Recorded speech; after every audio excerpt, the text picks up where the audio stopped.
I'm here tonight on AEW Dark Elevation. Not feeling too great. The last few weeks I keep getting jumped and beat up and burned and lacerated and left for dead. My friend got his ankle broken by a group of vicious thugs. I'm not in the greatest of moods. How do I remedy that? How do I make myself feel better? The thing that I like to do the most, my favorite thing to do. Drop somebody on their head, choke somebody unconscious, kick a hole through somebody's chest. I am happy to have the opportunity to be in action tonight on AEW Dark Elevation.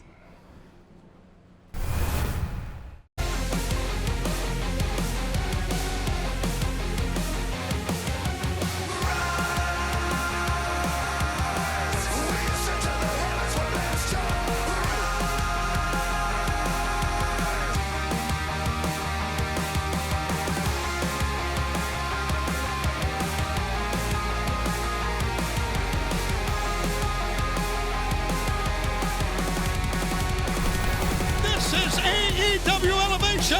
Hello everyone, Tony Schiavone and the one and only G, no BS, all white. And we are with you here tonight for the best in All Elite Wrestling, where we celebrate all of the young men and women trying to make their way into All Elite Wrestling. This is a tag team bout set for one fall with a 20-minute time limit. Making their way to the ring at a combined weight of 509 pounds, the team of J.D. Drake and the Hollywood hunk, Ryan Nemeth. And welcome everyone to another episode of AEW Dark Elevation. Tony Schiavone, the one and only Paul White. We are with you with the stars here of All Elite Wrestling, and we start with a tag team debut of J.D. Drake and the Hollywood hunk. But right now, we're going to go back to the one and only Justin Roberts. And their opponents, the team of Chuck Taylor and freshly squeezed Orange Cassidy.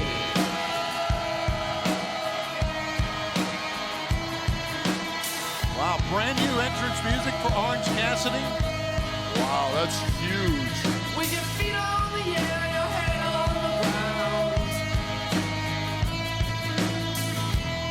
Try this trick and spin it. Yeah. Your head will collapse if there's nothing in it, and your eyes get sound.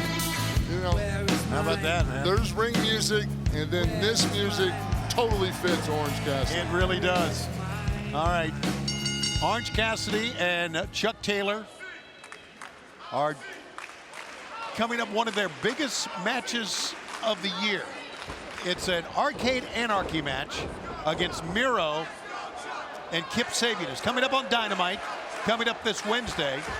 You never know what to expect when you have Orange Cassidy in the ring, but the fact is this Arcade Anarchy match goes all the way back to when, by mistake, the Good Brothers, but the Best Friends destroyed Miro's machine, or his, I don't want to put it, his gaming machine, his video game machine, that was here at ringside. His second wife, the way he plays it. Yeah, well, yeah. Right now, business is about to pick up. Right. You know, that was a good effort by Chuck Taylor in there. Orange Cassidy he's not impressed at all by J.D. Drake. J.D. tried to intimidate him, like, come on, get in the ring. He turned the tables Look on at that him. nice, deep arm drag. Yeah. Chuck Taylor showing off some of his wrestling repertoire. It's a big French word. Yeah, it's a good one. In the corner here, it's the Hollywood hunk himself, Ryan Nemeth. Yeah, he just, tagged with his partner, J.D. Drake, who's known as the something badass. The blue collar badass. Blue collar That's badass? it. Okay, Yeah. there you go. My brain went out to lunch on Well, Tony. you take a look at this duo. I mean, they are certainly an odd couple. Yeah, they definitely are. I'm talking about on both ends here. Both ends, but Yeah. Into the ropes. Orange. I'm sorry, you shouldn't laugh, but that is just. No, but just the psychological warfare that Orange Cassidy plays by just there's intimidation, and then there's getting in your head by not respecting your opponent. Okay, he just covered him 3 straight times with a 1 count and told Rick Knox that should have been a 3 count. Yeah. Okay. I mean, he's on a different level, different plane, you know? Here he goes again, watch.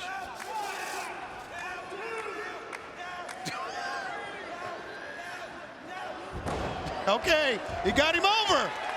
Well, you know, I'd like a little bit more effort from my opponent. Chuck Taylor in no place where he needs to be. Doing that kind of maneuver, you should be in your own corner. Uh-oh, now Chuck Taylor may be in trouble. Drake's on the outside. He goes to, oh, man, big forearm shot. J.D. Drake just drove that right in Chuck Taylor's face. And Drake again, meanwhile. The blue-collar badass going to work. Yeah, and Hollywood Hunk took care on the inside of Orange Cassidy, who now is reeling, as you can see, in the corner. And right now, Drake and the Hollywood Hunk right now are in charge of this match here, Paul. They're definitely in control. You know, I wish they'd work on their tans. At least they could, as a tag team, should at least have matching tans. Be interested to see what that Arcade Anarchy match is going to be all about this coming Wednesday, coming up here on Dynamite on TNT. Cover by Drake, and he got a 2 count that time. Boy, Drake, man, Drake. Fundamentally Drake is wearing those famous Austin Hall boots. Whoa, how about that? Good call. But, you know, those are pretty expensive boots. You know, you got to be able to at least do a headlock. You buy a pair of boots like that. Absolutely. Oh, he did a reverse atomic drop. And how about that? Drake on the run and runs right over him. Nice. Putting that weight advantage to use, run through with that big lariat. I like how they're working their corner. They're staying on their side of the ring. They're tagging in and out. They're staying on their opponents. You know, I mentioned that Drake was fundamentally sound. The same thing you can say with the Hollywood Hunk here. Fundamentally sound. Fundamentally sound. Great amateur background on the Hollywood Hunk. Great athletic background on him. Comes from a great athletic family. Oh, nice European uppercut. And Chuck Taylor, I'm telling you, we are 2 days removed from that big match at Dynamite. And let's see how much they're going to have left coming up in 2 days. And moving out of the way, Chuck showing some speed. Oh! Wow. How about that drop toe hold? I think that's 2 stones with 1 bird. That's what it was. And here's Cassidy. I'm begging this guy to get fired up. I think he is fired up, Paul. He's like controlled fury right now. Yeah. No, here it comes. Here we go. Here we go. Hands in the pocket. Oh, man. Business is about to pick up. Oh, and it just pisses Drake off. Look at that, man. Oh, is he stepping on those fancy boots? Oh, man. It's like Elvis. Don't step on his blue suede shoes. Don't step on my Austin Hall boots. Oh, man. And Drake cut him down. Now's not the time to talk, and there it is. One chop's not going to keep Orange Cassidy down. Ducks out of the way. Not Hands even in the remotely. pocket. Sends him over. Look at that. Just gotta love how he makes it look effortless. That's the thing about Orange Cassidy. Everything he does looks effortless. Because he's such a great athlete. True. And sometimes we don't talk enough about that. We talk about the way he goes about his business. His nonchalantness, right. But then again, that athleticism comes into play. Look at this. Into a cutter out of that, and JD is almost, Drake is almost, no, he picked him up, Drake, no! Wow, into a DDT, 1, 2, and the Hollywood Hunk broke that up. Hollywood Hunk's not gonna let that go down. See, smart tag team, your opponent's in trouble, make the save, get him back to the corner, tag in. And duck out of the way, the Hunk with a good drop kick, well, that was right on the face. Nice athletic drop kick. Wow, he stuck that DDT. 1, 2. Wrong place to be, though. 48 hours away from Arcade Anarchy. Miro, Kip Sabian against Chuck Taylor and Orange Cassidy. It's going to be one of the most unique matches we've ever had on Dynamite, no doubt. And we've had some unique matches. Oh, I felt that chop all the way over here. That's my kind of chop. Cassidy up top. Wow, he saw it. Did Drake. Here he comes. Moving out of the way. And the orange punch. The orange punch. Drake is wobbly. He's just hanging on by a thread. Trying to get him up for the beach break. He got him up. Beach break. Pretty impressive on the strength of Orange Cassidy. And that's all she wrote. Man. Chuck Taylor and freshly squeezed Orange Cassidy. Tell you, the combination of the orange punch and the beach break, you're not going to get it from that. And now what awaits Orange Cassidy and Chuck Taylor? Arcade Anarchy coming up this coming Wednesday on TNT and Dynamite. Shows you a lot what it took for J.D. Drake to get pinned, too. Yes, it Two did. big finishes from Orange Cassidy to put, oh, what do we have going on here? You know what, lads? That was cute. That was really, really cute. Whoa! Hold your horses, hold your horses. We're not here to give you a taste of the Arcade Anarchy match. I wanted to come out here and wish you luck. You're gonna need... Well, I'm not here to wish you luck. I'm here to wish you and you to survive the next week's match so I can come and grab your little throats and pull your spine and shove it right up, you know what? That's what I wish on you. I wish you to go home. I wish you crack your skull. I wish your blood drops in so I can sink it. Yikes. My God. I will see you really soon. You know, He means business, Paul. I mean, he's serious. Fine, fine. you know, Miro is just, right now, the amount of anger that he's suppressing is a little bit frightening. Yes, it is. It's very frightening. When a guy is so mad he can't speak coherently, right? There's a lot of rage inside of there. You know, Orange Cassidy and Chuck Taylor better have their heads on a swivel. They better for Wednesday's Arcade Anarchy match. Watch out! It's not over. My God, he just ran right over him. There's that viciousness. Somebody Ran get right a hold of Miro. Ran right by us. Just beating him with a shoe. I mean, who can control this guy? The referee's doing the best they can do, but if he doesn't want to be controlled, he's going to walk away when he's ready. Look at that smile. Look at him. He's enjoying this. Boy, they got Penelope out of there too. Anarchy. The Arcade Anarchy match is coming up Wednesday on Dynamite.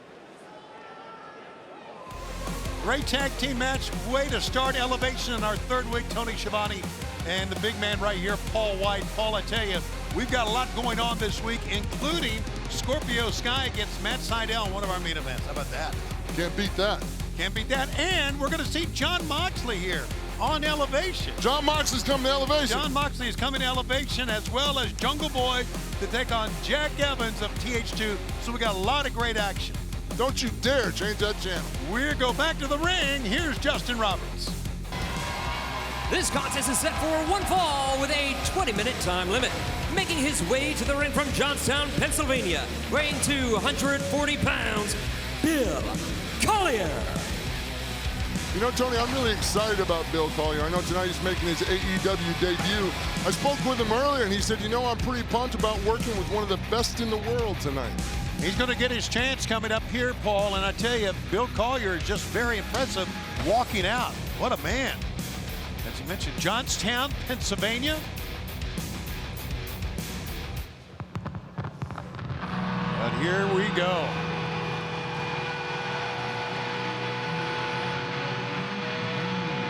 And here he comes. Gotta love it. Oh, man. Oh, he's fired up and ready.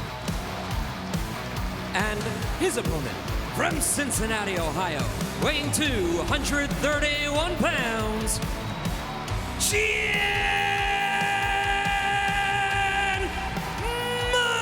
Moxley. Well, now, Paul, we don't know if he's 100% because of all the burns and lacerations suffered in the exploding barbed wire match with Kenny Omega at Revolution, but that wouldn't stop him at all not being 100%. No, you know, we always talk about intestinal fortitude in this business. Jon Moxley, if you look up intestinal fortitude in the dictionary, his picture's right next to it. And we saw recently on Dynamite where Kenny Omega, after fracturing the foot, he's getting ready to start this match. After fracturing the foot of Eddie Kingston, he and his cohorts, the Good Brothers, really tried to break the neck of Jon Moxley. I mean, that's what they were attempting to do. You know, Kenny Omega will stoop to any level possible to get his point across. Kenny Omega has just become He's become out of complete control. Well, you know, they say, you know, power corrupts, and absolute power absolutely corrupts. Oh, yeah, I agree with that. And, buddy, Kenny Omega is the AEW World Champion, the AAA champion. I like what Moxley's doing here. You know, he's really feeling out Bill. You know, that control that top wrist lock, trying to keep him grounded. Bill showing his veteranship, over 400 matches. Yeah. So, you know, Bill's not a rookie in there by any means. Known for his big knockout punch. He's had 14 years in the business. This is his big chance, though, on Elevation. And like you said, Paul, he's got quite a match here. You know, it seemed like when you try to go toe-to-toe with Moxley, either chops or fists or forearms, that's when he really kicks into high gear. And almost like it perks him up. Well, it does fire him up. That's the thing about John. John loves to get down and dirty. That's his thing. Nice drop kick. How about that, man, by this big guy at 6'3", 240 to execute a drop kick like that. You know, Bill Collier's shown his athletic ability. Now he's shown his veteran leadership, settling things down, taking Moxley out of that fight mode. Nice headlock, ground him, bring him down, slow down the tempo, because Mox likes to turn it up. Quickly to a top wrist lock and now side headlock. Nice little reversal, a la Funk style. Absolutely, and boy, ducked his head. And there it is. Man, he telegraphed it. You could see it. He ducked maybe a little bit too soon that time. Yeah, Moxley's a guy that, you know, he thinks so fast on the fly. He's got what I call unconscious competence. He's not even thinking about what he's doing. He's reacting to it. Not only that, you can see it. It just emanates from him. From the time he walks through the door to the time he walks the ring, he's just got so much confidence. Well, you know, I don't think Bill expected to come in his first try on AEW and get those forearm crossface shots to the... Oh, that was close. 2 count for Rick Knox. Always great to have John Moxley here on Elevation. And he definitely brings the intensity and the energy up. Yeah. And I know he's going to get his shot again. I know this is not done with Kenny Omega, the Good Brothers, Don Callis. And let me say this, and I said that before, thank goodness for the Young Bucks. Thank goodness for them just not going with Kenny Omega and not going with the Good Brothers and standing up for what's right, because that's what you got to do sometimes. Well, it just shows the character of the Young Bucks, you know. Sure, they had an opportunity to do what would be easy, what would be comfortable. Look at that vicious grab by the nose by Moxley right there, just pulling Bill Collier's face right up off the mat. I thought it was going to be like a STF for a moment, crossface, but it was a vicious grab in the nose, like you said. Just vicious, just to be mean, just to be mean. Yeah, just to let you know you're in there. Got a 2 count. Who you're in there with? You know, I like the respect that Moxley has given Bill too. You know, he's grounding him. He's working that arm. You know, trying to get inside Bill's head here and let him know that at any point in time, John Moxley is in control. And then, oh, wow, what a vicious shot to the face. Boy, if that doesn't ring the dinner bell, nothing will. Just a knee lift, and how about that back leg front kick that time? Moxley feeling pretty good here on Elevation. Moxley's reminded me of Pele, the way he's swinging those feet. He's going to kick Bill Collier back in the locker room. Positioning himself, here he goes again. 3 in a row, all 3 in the sternum and the chest. Collier trying to man up now here, though. He's trying to find it somewhere. Absolutely, he gets to his feet, he caught the foot, trying the 4th time, and a big forearm. I don't know, that might have just woke Moxley up. Moxley likes that, you know, that's like a cup of coffee for him. It just wakes him up, gets him going. Full Nelson, standing switch, pick up. Oh! German. And the German suplex. Isn't it amazing how quick Moxley reacts to the situations that he's in? He always finds a way out. What are we going for here? Good call. Backdrop. Good counter that time by Collier. Good power, good athleticism, good ring awareness to know that he was in trouble. Had to counter and get out of it. There's that big boot to Mox's face. Here comes Collier, head of steam, and he runs him over. Nice lariat. Nice follow through with that. Huge. Whoop. Moxley from behind, gut shots, repeated shots. Tried to big roundhouse right, and Collier's got him up. Big fall-away slam by Collier. Nice kip up for the big man. Really showing his athleticism. I like the fact that he's staying on Moxley. He's not posing and talking to the crowd that much. He knows he's got a top world contender and competitor in the ring. Look how Mox changed the channel that quick. Change the channel, now picks him up, and wow, a pile driver. That should do it.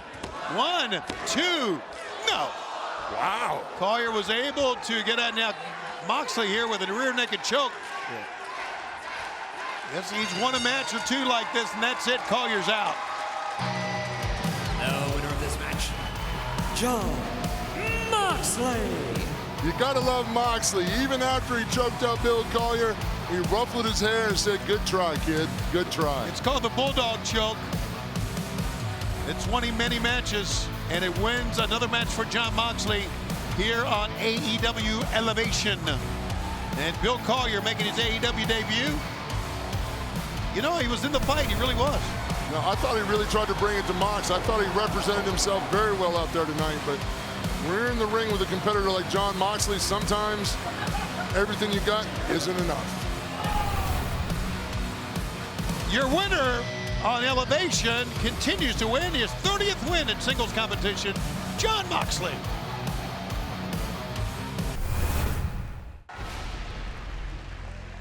Before we go to our next match, going to take you back earlier in the day here in Jacksonville, Florida. Cody Rhodes, the American Nightmare here, Paul, coming out. He's got a big event coming up, an exhibition match with QT Marshall on Dynamite, but he's going to present a very special award here. Definitely taking that Nightmare belt out there. I noticed Cody's got the arm injury, the arm in a sling. And right. He's going into that exhibition match, so to speak, with QT Marshall. Now, you wonder if Cody's thinking exhibition, is QT Marshall thinking exhibition, or is this thing going to get really personal really quick? Well, that remains to be seen. We know that AEW is working closely with the Boys and Girls Club of North Florida, and because of that, Cody's belt is off, and he presents it. What a presentation. Wow, what a moment in that young man's life right there. Absolutely. Congratulations, Santiago Elias Prado of the Boys and Girls Club of North Florida. You get Cody's Nightmare weight belt, and this happened earlier today here at Daly's Place. The next match here on Dark Elevation in singles competition, Penelope Ford, along with Kip Sabian, will be taking on Lila Gray.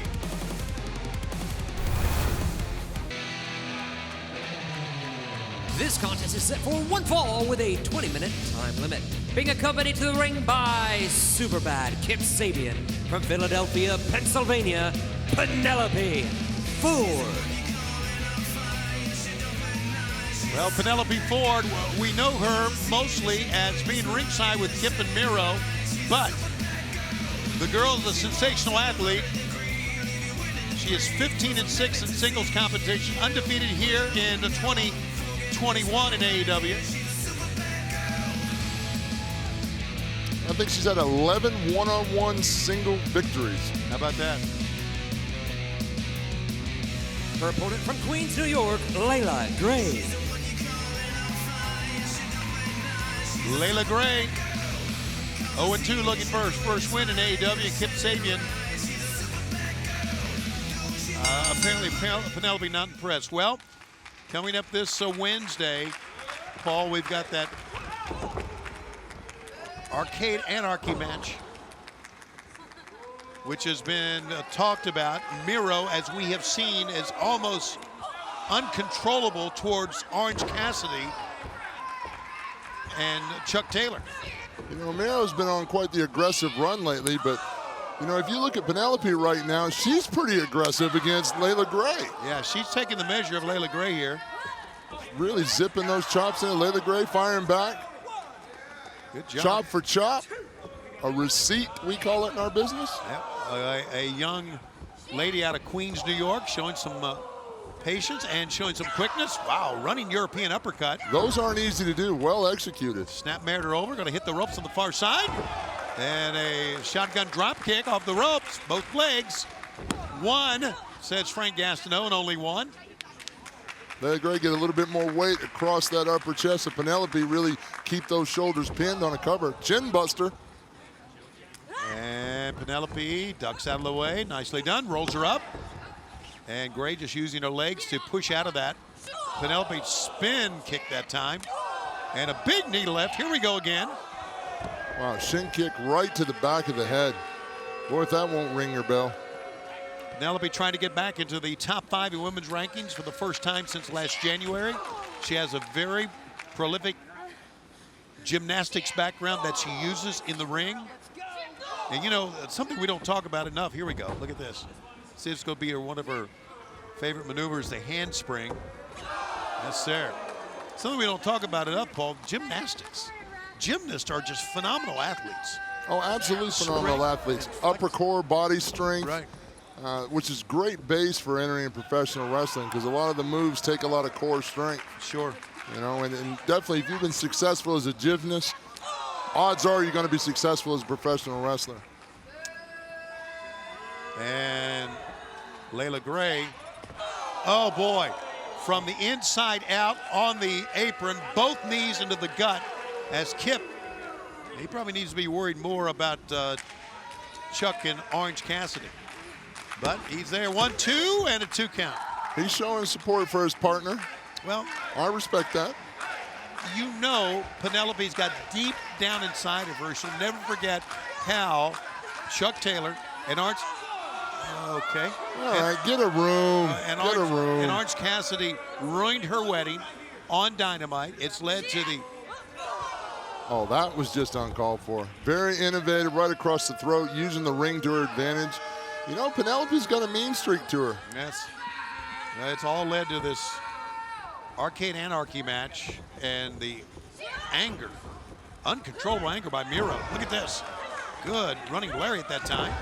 And again by Gray. She's feeling that momentum. Lou Thez. Yeah, old Fed's press, you're right. Look at that. She didn't want to try to pin her, she wanted to pound it into her. Oh, that spinning heel kick. There's that gymnast flexibility and power coming in. That was well executed. Pick up. Oh, down she goes all across the knees. Double knees to the stomach. The winner of this match, Penelope Ford. Tell you, a lot of times she uses that fisherman suplex to get the win, but that time dropping her torso first across the knees. Yeah, definitely showing some power. Both those knees shoved right into solar plexus. Just blew all the wind right out of Layla Gray's lungs. Penelope Ford gets a kiss. Well, yeah, you know, I keep watching this. I'm going to get diabetes from all this sugar. Come on, get a room. give him the tongue. That's unhygienic. Our next match on Elevation is Rex Lawless and Milk Chocolate in Trios action versus the Gun Club.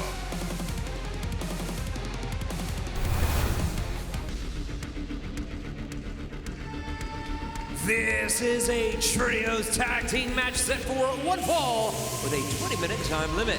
Making their way to the ring from Orlando, Florida, at a total combined weight of 690 pounds, Billy, Colton, and Austin Dunn. My boys. Bang, bang, bang. Go get them. Go to work. Quit talking to me. I've known those kids since they were knee-high to a grasshopper. Well, you got to say that they have a lot of charisma. Charisma, athletic ability, and oodles of athletic ability. Their opponents at a combined weight of 636 pounds, a team of Rex Lawless and Milk Chocolate. Rex Lawless and Milk Chocolate, the team of Brandon Watts on your left, and in front of him, Randy Summers. I love it. Milk Chocolate. I dig it. Yeah, there you go. So trios matchup. You know, we talked about the charisma of the Gun Club, and it all starts with their dad. I mean, you've known their dad forever, right? I've known him for over 20 years, and he is nothing but charisma. You know, it's funny. I tease Colton. I call him Captain Colton Gunn because he's running my workouts right now, and he's been killing me. Oh, all right. So Austin in the ring here. The little gun. Boy, he has so much energy, just a bundle of energy. Aubrey Edwards is the referee in this trios match, coming to you here on our third edition of AEW Elevation. I like Austin, a nice collar and elbow tie up. Now we're in a hammerlock situation. Nice reversal, dig it. Randy Summers there now, 7-year veteran. Look at that. Yeah, that veteran play comes in that veteran play comes in handy right there with that back elbow. Up on top, Austin hits the ropes. Summers tried to lariat. Austin, boy, look at the quickness. Look how fast he is in the ring, hitting the ropes. So athletic, so innovative. Oh, there's a playbook out of Mr. Perfect's page right there. How about that? Right over the top, Kurt Hennig would be proud. Yes, he would. He is Austin Gunn. I've always been a proponent of hitting the ropes very fast, back and forth, and he was really flying that time. And look at this, would you? Oh, Rex Lawless getting right in the middle of Billy Gunn's. I admire Rex's courage. Not many people are going to stand up to Billy Gunn. That's another thing. People don't realize how big Billy Gunn is. He's like 6'6", 270 pounds. Lawless, good go behind. Good go behind. See what the veteran Billy Gunn will do to get out of this. See how he drops his hips real low. Back behind, now Rex is in it. Great standing switch. Boy, Billy Gunn is just, I mean, he is so powerful. Look, I mean, look, you can see the muscles on his quadriceps. Oh, top tier athlete. You know, this is one of those guys that hit the genetic gene pool lottery. It's too bad it's too bad he's not that handsome. That's the only thing he's got going against him. Well, he does have a very nice smile. He does have a nice smile. Look at the weight advantage. I think Rex just bumped Billy right on the ground. Wow, and then he was just hammering. Now Billy goes to the legs, and now with a thrust kick to the head. There's no substitute for experience. Billy's got more tricks than probably Rex even knows. Billy's forgotten. Tags in Austin, the Gun Club. Down to the midsection. They've been part of the Nightmare family, of course, as we know. And Colton comes in with a cutter that time. One, and got a 1 count. Our first look at Colton Gunn, 29 years of age, 4 years experience in the ring. Tags in Austin. You know, really, we talk so much about family, but I mean, families, the teams that have been comprised of family members have been so successful all through wrestling. Well, and also you talk about generations too. Like, you know, Austin and Colton are second generation, and they've picked up so much of this business just by being around it and absorbing it. They absorb the lingo, they absorb the psychology, and they usually are so much better right out of the gate than somebody picking it up for the first time. It's our first look at Brandon Watts, and he tags in Summers. By the way, Watts and Summers, 7 years teaming as the team of Milk Chocolate, primarily in the northeastern U.S. They've wrestled more than 120 matches together. And right there, they just showed their teamwork and how they're used to working together. Right now, Austin's in a lot of trouble. He's deep in their corner, which I always advise tag teams. When you get an opponent, you're wearing him down, keep him on your side of the ring. They're doing a great job of keeping Austin isolated from Billy and Colton. Lawless, big, strong guy, man. He kind of reminds me of Rhino in his prime, you know? Oh, absolutely. Yeah. Rhino was such a specimen. Whoa. There's that athleticism. Yep. The last thing you want to do is grab a gun by the foot. And here comes Colton taking care of business. Down goes both members of Milk Chocolate, and then a right cross to Rex Lawless. And Colton is all fired up. Just that athletic ability of Colton comes out. Splashing both men in the corner, pick up, tilt-a-whirl. Yeah, how about that? There you go, give me 5. All right. Same time. There you go. We'll do a lot of that. Here's the 1, 2, and the tilt-a-whirl slam after that. Here's Lawless in. Papa Gunn not happy about that, clearing the ring. Are we going to see it, Tony? They're trying to go 12-0. 1, 2, 3. Now winners of this match, the Gun Club. And Tony, they call that the 310 to Yuma. The 310 to Yuma, a backdrop neckbreaker combination with Colton and Austin. I might be picking favorites, Tony, but that's my favorite tag team in AEW. Go ahead. Here's the 310 to Yuma again, Paul. I love how smooth it is. They work together. Papa Gunn in the corner, making sure the ring stays clear. Now at 12-0 in trios competition, the winners, the Gun Club.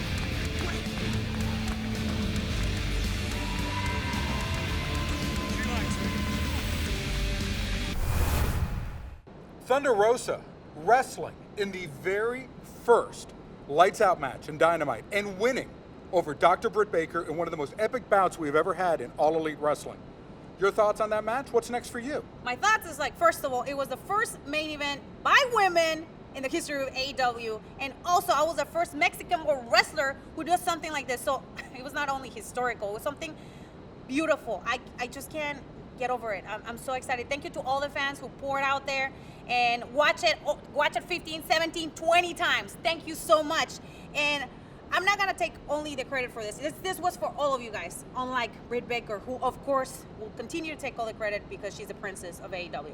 But you know what? What's next for me? What is next for me is I'm coming back to the ring. As you guys can see, I'm ready to fight again. And I'm fighting against Alex Gracia, who's one of the students that from Texas. I love her. I've seen her grow, and I love that she's here, and I get to share the same ring. Again, I'm all about women empowerment, and that's one of the things that I will continue to do, is continue to represent Latinas and continue to empower other women all over the world. Whoa. Did I just hear you right? Did you just say represent Latinas? Let's get this straight. Don't nobody represent me. Okay. I represent me. You hear me? I hear you loud and clear, but you know what I hear too? What? Jealousy, enviousness, like everybody else. Jealousy. Everywhere Hold else up. Can we keep it G for a second? Technically, you don't even go here. Pero mira, you in the main event, like it's all good. Hiciste la historia. Qué bueno, qué buena. I'm so proud. But you know what else you did? You painted a big-ass target on your back, Thunder. That's what we do here, baby. When you're the best, you become a target everywhere. So, what's up? What you got for me? Bueno, la más dura is ready to step up to the plate. Ooh. You said that's what you do, right? Exactly. Show me something then.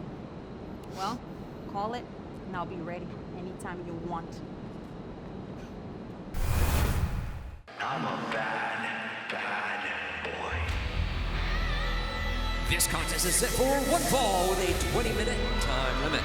Coming down the aisle from Asbury Park, New Jersey, weighing 202 pounds, he is the bad boy, Joey Janela.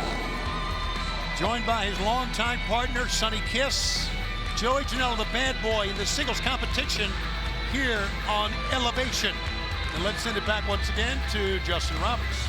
His opponent from Amarillo, Texas, weighing 195 pounds, Chandler Hopkins. Chandler Hopkins, 3 years.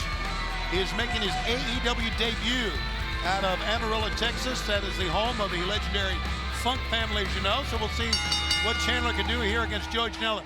Joey is so unorthodox, but we have found out that maybe he's a fighter and maybe he loves the hardcore type wrestling, but he can wrestle as well. Joey can do a lot of different things that fans don't realize. Well, you call him a jack of all trades. Absolutely. Chandler Hopkins in incredible shape. Got that amateur background. He's got an MMA background as well. What kind of condition that Chandler's in? He's in amazing shape.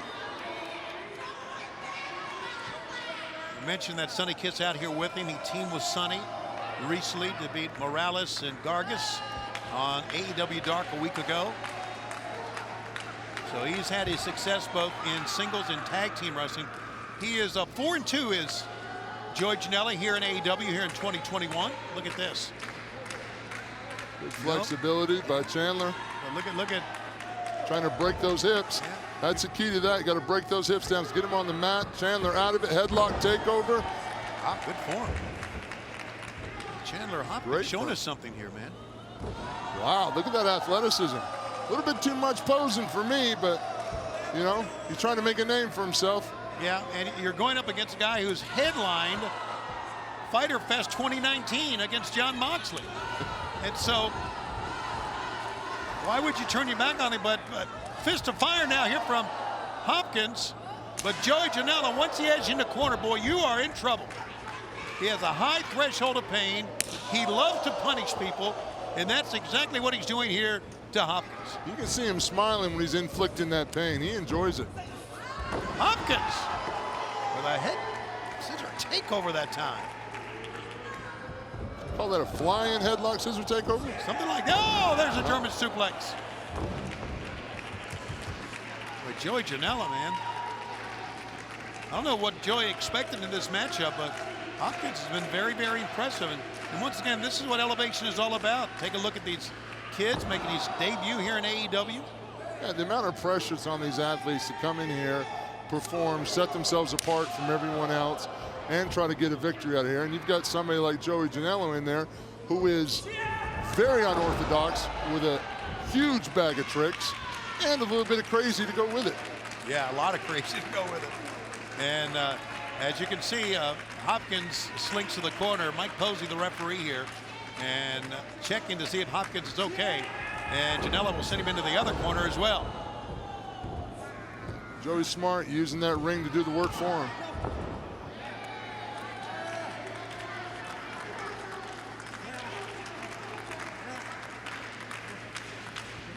Back to the attack again. Full arm drag twist. Janela, you can see it when he's got things going his way. It almost like you can see it. You can see the gleam in his eyes. Yeah, he slows it down to enjoy the moment. I noticed that when he's in control, he really enjoys inflicting punishment on others. There you go. Oh, this is a terrible, terrible place to be.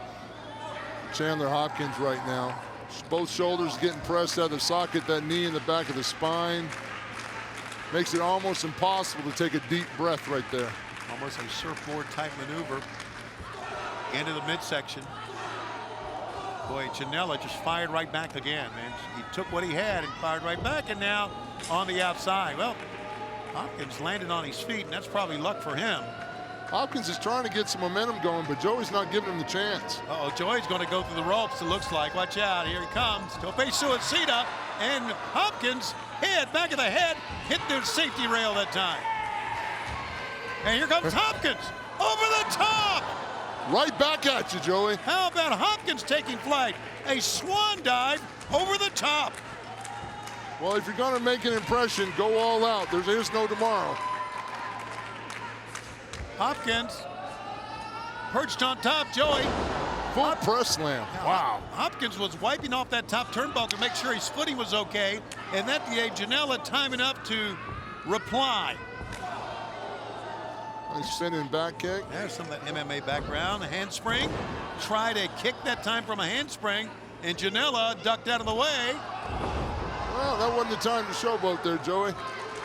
He thought he outsmarted his opponent, but then he got a nice foot in the face for being lackadaisical. Hopkins made him pay for it, and now let's see what Hopkins can do with Janela, who's slow to get up off the mat. Hopkins got to get some momentum here and close it out. Wow, forearm shiver right to the chin. Chandler's dazed. Oh! He's going to get... Could have maybe tried to pin that time. I think that was a bad move. He should have get the pinfall right there. That's an impressive move. Get the pinfall. Big splash. One, a frog splash for the top, and a 2 count. Oh, my. Wow. Chandler Hopkins. 3/4 across the ring, frog splash. Take a look at it again. Look at him fly. That was 3/4 of the ring. Yes, it was. And now he's going to go up top again. Janela just cannot get up off the mat here. He's still holding his midsection. While Chandler Hopkins, who's been most impressive in his debut, tried a swanton dive. And that swan didn't fly. Boom! Wow. That one did. Joey brought that lariat right across the chest and throat. Picks him up, puts him down in a small package. And that looks like it put him out, and no, it didn't. Wow, I'm really surprised about this cover. You're surprised. I think Joey's surprised. After the tough match he's given him so far. Yeah, I thought he would have hooked a leg and taken that cover a little bit more serious. Absolutely. But, you know, you never know what's going on inside the mind of a genius. Yes, that's what I've been told. Janela now. Or a maniac. Step up enziguri that time. He tried a discus lariat. I'm really impressed with Chandler Hopkins' athletic ability with his feet. He uses every weapon he has. Oh, this is it. What do we got here? Thinks he's got him, and Joey picks him up. Wow. Into a Canadian destroyer. Wow, and here comes the greetings from Asbury Park. Big elbow drop. 1, 2, 3. He hooked the leg that time. Here is your winner, Joey Janela. Joey Janela was pushed in this one, Paul. He was, and that's good for Joey. Sometimes, you know, you've got to be pushed to improve and to get better. And that's what the good thing about elevation. It gives these athletes a chance to get better. Take a look again, Paul.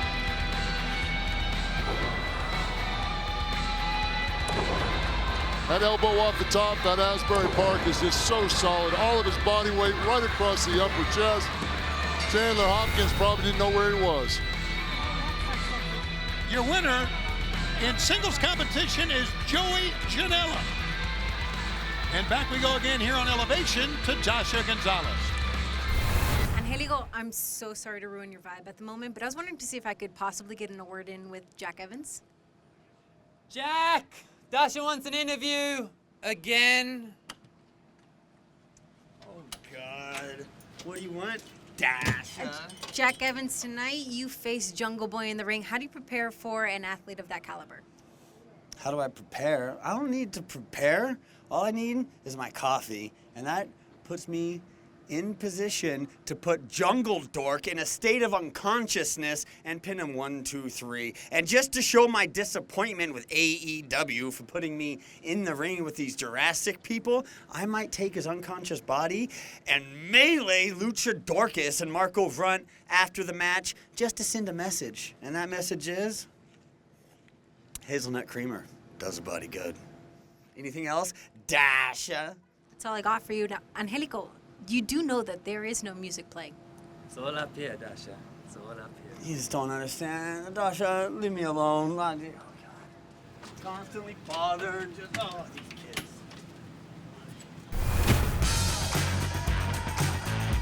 This contest is set for one fall with a 20-minute time limit. Approaching the ring from San Antonio, Texas, Alex Gracia. Here she is, the Pink Dream, looking for her first win in 2021 here in AEW. She brings a lot of excitement, a lot of style to the ring. Speaking of style and excitement, here's Justin. And her opponent from the graveyards of Tijuana, Mexico, Thunder Rosa. Well, Paul, so much respect for this young lady, I tell you that. Oh, I absolutely love Thunder Rosa. I love her fire, her intensity. You know, the match that her and Dr. Britt Baker had was one of those matches that put them on the mark forever. Sure. They set a bar that people are going to be hard to catch. Absolutely. And here we go, Alex Gracia and Thunder Rosa. Thunder Rosa, by the way, and we learned this by talking to her, was a social worker at a place called Thunder Road, and that's where she got the name Thunder Rosa. And look at this, look at all she can do. I love her amateur stuff. She really gets in there and gets after it. Only 6 years experience in the ring. It looks like she's been in the ring 15, maybe more years, the way she can. Right, that snap headlock takeover right there. Former NWA Women's World Champion, held it for 277 days before losing to Serena Deeb. And look how she cinches up that side headlock, Paul. Yeah, her basics are really, really tight, and you can show the difference in how she's accomplished. And there's no wonder that she was a women's champion for that many days. It shows in her work. Mike Posey checking in. They go back to the ropes, sending Alex in. Nice deep arm drag. Oh, right back at you. Alex coming right back. Alex Gracia coming right back. Send her in the ropes. How about this? Look at that, bridging over. 1, 2. Almost pulled away a win. Wow, this is arm drag city. Leg sweep that time to get her down. Rosa back up, another leg sweep. Back up again they go. Both on the same page. Yes, sir.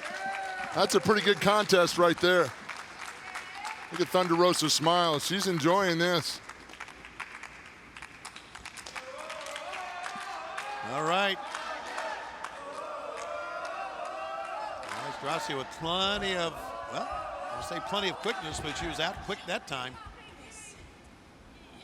Rosa trying to break the hold. Maybe a standing switch. No, she will go the other way. Reversal into the corner. And rolls her up. Oh, Gracia rolled through, but there's a double leg drop kick. 2 and a 2 count. And one of the things I love about Thunder Rosa, yes, she's a great show person, but at the same time, she still remembers the #1 goal in professional wrestling. Try to beat your opponent. Right. Because all these arm drags work, but it's try to put these shoulders to the mat, right? Shoulders to the mat, get yourself to the pay window. Wow, that was aggressive. Right. Well, she's an aggressive wrestler. Yeah, introduce that pink hair to the canvas. Yeah. Or the turnbuckle. First time I saw Thunder Rosa was Staten Island back in about 2016, maybe. She was just a couple of years into her career. And I thought, wow, this girl really has something. And she has been proving it here in AEW night after night. Nice snap, man. Oh, wow, that kick to the lower kidneys. She'll feel that in a couple of days. She'll try to make a cover here. 1, 2. And you can see the pain on the face of Gracia when she got, oh, wow. That's the fire. Those forearm shivers to the throat will get your attention. You're not kidding. Well, she shrugged those off, did Rosa. I would have to say at this point, Thunder Rosa's got a pretty high pain tolerance. Yeah, well, I think that was very well established in that lights out match. Wow, what a match. On Dynamite.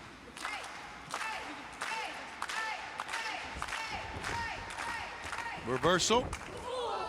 Follows her in. Oh, great tiaras from the top. Yeah, both girls are feeling it now, you can see. Well, that fatigue's starting to set in. Yeah. They've both been going pretty hard, set an incredible pace. Now it's starting to take its toll. Ducking a lariat that time.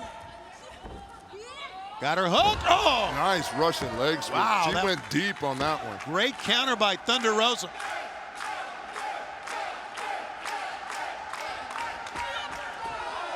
And sandwich her in the corner. Here she goes up on top.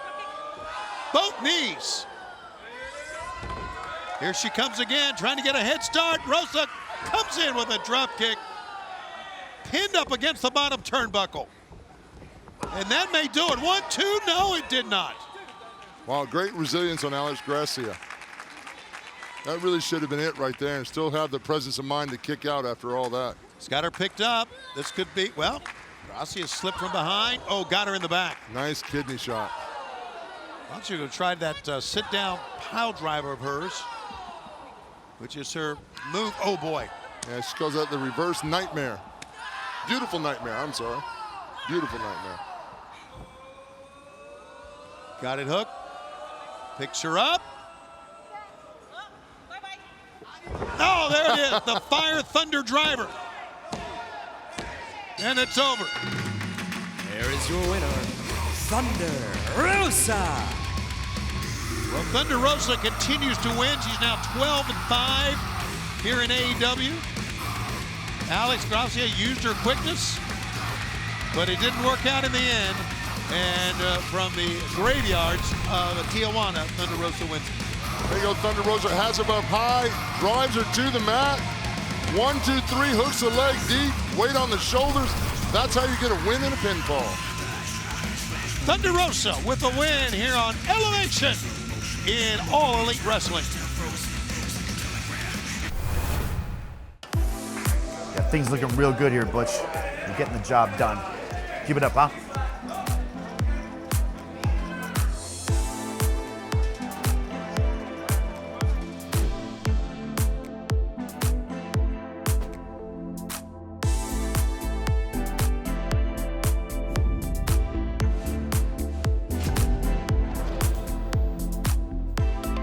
Kidding me? Why can't I get in? Hey, you know the rules. Go get yourself a jacket.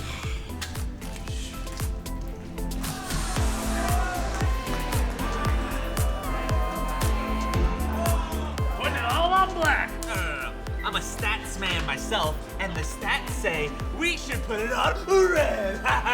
We're the Dark Order.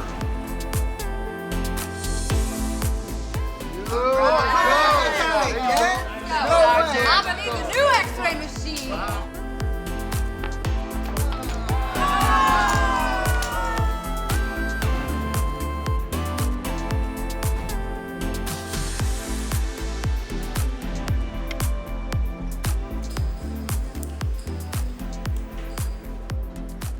you ready to play? I'm ready to win.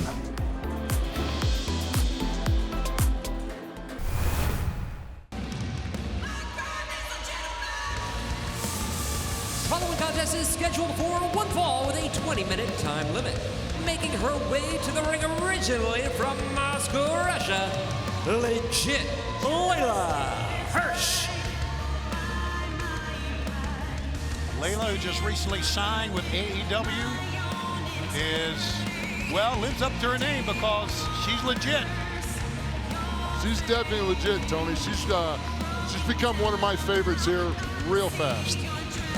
From Los Angeles, California, Viperous. Viperous makes her debut here on Elevation. She lost to Shanna in January on AEW Dark. She's wrestled for the Shine Women's promotion as well as the Crash in Mexico. She is from LA. And it didn't take Layla long to put her on the mat, did it? No, I love the fact that Layla's working to her strengths. She's going to that amateur background, trying to get a cover, staying on top of her, keep her in control of her. Look at that underhook with the leg, the arm flip over. Love it. Going right back again. I mean, if it works, if it ain't broke, don't fix it. Really tumbles her over. I don't know what Viperous expect out of this match, but I don't think she expected this. No, I think a lot of girls in AEW are going to be surprised at Layla's amateur capabilities. Viperous doing her best to try to get out of this. Layla takes her down once again. That's another point. That's another point. There's a point system. Layla's be way ahead right now. Yeah, she really would. Good go behind that time, and she has her down, hooks the leg, got a pinning combination, and Paul Turner says one only. But what people don't understand is with this amateur wrestling, the person that's trying to get out right now is expending a lot of energy just to get back up to their feet. Layla, 5 years of middle school and high school amateur wrestling experience while she was raised in Hillsborough, New Jersey. Had a wrestling scholarship to Life University in Atlanta, but instead decided to go pro, and here she is in AEW. One little footnote, Tony, she actually wrestled boys and girls when she was competing. Right. Oh, wow, that shot to the lower rib. Might have pulled the arm a little bit. I don't know, Layla's selling that arm. Yeah, oh, man. Look at Viperous attack that arm. She's going right after that shoulder. Yeah. That's that veteran experience. And Viperous coming in there. She's attacking that weak point. Wow, really using that ring. Yeah, Viperous has got herself a place to attack. And, buddy, she is staying with it. Well, she is vicious. All that pressure on the tendons and the shoulders, pulling that shoulder out of socket. That's one way to stop an amateur wrestler, take their arms away from them. Viperous spent some time training at the dojo, Antonio Inoki's dojo in LA. Pretty prestigious dojo to go to. Yeah, it really is. Rolls through with the arm, still holding on to it. And oh, how about this? Caught by... Wow, she brought the thunder on that one. Oh, she's still selling that shoulder, though. Yeah, Layla Hirsch with the right arm lariat, but the left arm still bothering her. But she's got her down on the mat again. Let's see what she does. Maybe she changes her approach here now. Picks her up with that one arm. Look at this. Viper's taking advantage. Not a full grip. There's a roll-up. Got a roll-up 1, 2, and she almost came away with a win. Almost got it. Layla's working at disadvantage right now without that other arm. Uh-oh, suplex time. German suplex, released it. Looks like Layla's feeling it. Look at that look in her face. Here comes she again. Feels it. Goes back to what she knows. Amateur wrestling, suplex time. She may try to do it again. She's poised behind her. Yes, she's going to get her for a third time. 3, boom, suplex. Wow, Viperous is out of it right now. Wow. She's on her feet, doesn't know where she is. That's what you call being suplexed out of your boots, I believe. I believe so. And there's a cross arm breaker right there, Paul. That's all she wrote. Here is your legit Layla Hirsch. Well, Layla Hirsch now 5-3, Paul. I really like what Layla did there. She played her amateur background. That was a great match. Great match from Layla Hirsch and a great win for legit Layla Hirsch. Here she goes, Layla sucks her right in, puts that cross arm breaker on. Sinks it in deep. And your winner, legit, Layla Hirsch.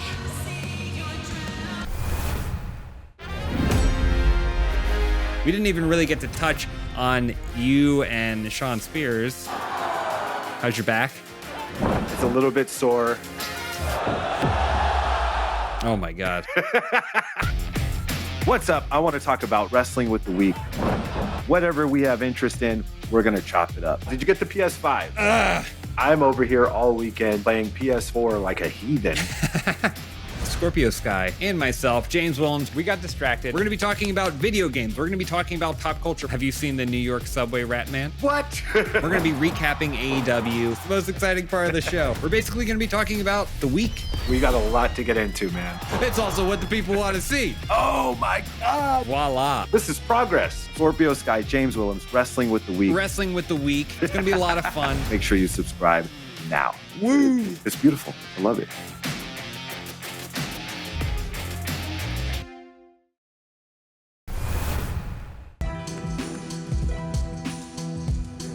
This bout is set for one fall with a 20-minute time limit. Approaching the ring from Brooklyn, New York, weighing 175 pounds, the radioactive puppy, Danny Limelight. Danny Limelight, always love seeing him compete here on Elevation. Coming off a win.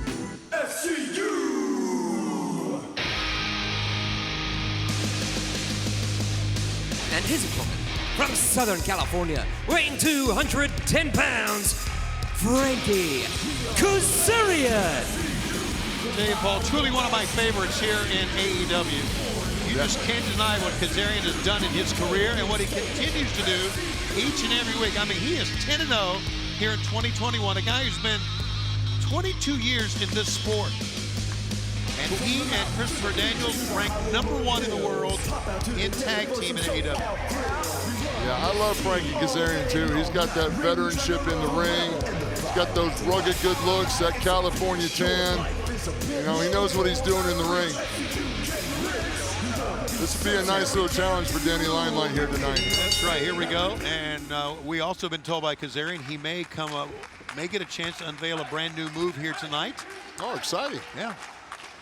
So we'll see if that is the case. I like new things. I do too. I like for wrestlers who are known for things to come up with something different, right? Yeah, change something, That's you know? right. Instead of a choke slam, break out a punch. There you go. You know, I got 2 moves now. Yeah, you see Danny Limelight right there doing that throw. That's that martial arts background. Sure. He's a United States Marine Corps martial arts drill instructor. Wow. So I would have to say that he's a close quarter combat specialist in hand-to-hand. And you see the veteranship there, Frankie Kazerian, that nice float over, trying to get that front face locked in, and went to an arm bar now. Broke the hands of Limelight that time. Limelight spins out nicely. Kazerian and Christian Cage have made it official. Their match will be coming up Wednesday on Dynamite. It'll be Christian Cage's first match in AEW. Look forward to that. Wow, what a powerhouse Christian Cage is. Man, can't wait to see that one. And they have known each other for many, many years, and they made that match official this past Wednesday. So we look forward to that coming up here in Dynamite. Frankie did right there. You know, he used the back of his leg, hit Danny Limelight in the weak points where he had the arm for leverage, and then broke the joints down, broke the knee down, got him on the mat. Now he's in control. You know, Danny's kind of a high flyer, so you want to keep Danny as grounded as you can. Not let him get those kicks off. Wow. Just flipped him out of the ropes. Yeah, Danny was able to recover it. Great move. That float over arm drag. Sir, how about Limelight? Using his speed. Well, look at this. Balance on the top. Both feet down on Kazerian. And a tiaras from the top rope.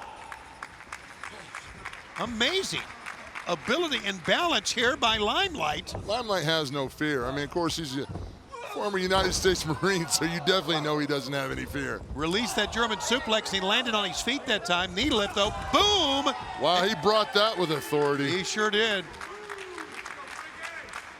Kazerian, one of the charter members of AEW, one of our first signees. He and Christopher Daniels, Scorpio Sky, SCU. And man, the chops are laying in now. Yeah, I like Frankie. He's just working on that thorax, working on that chest. I mean, it's apparent that Kazerian has kept himself in such great shape throughout the years. And yeah, he's in great wrestling shape. There's a difference. Yeah, sure. You know, he's not going out there trying to win an underwear contest. He's out there in wrestling shape. Yeah.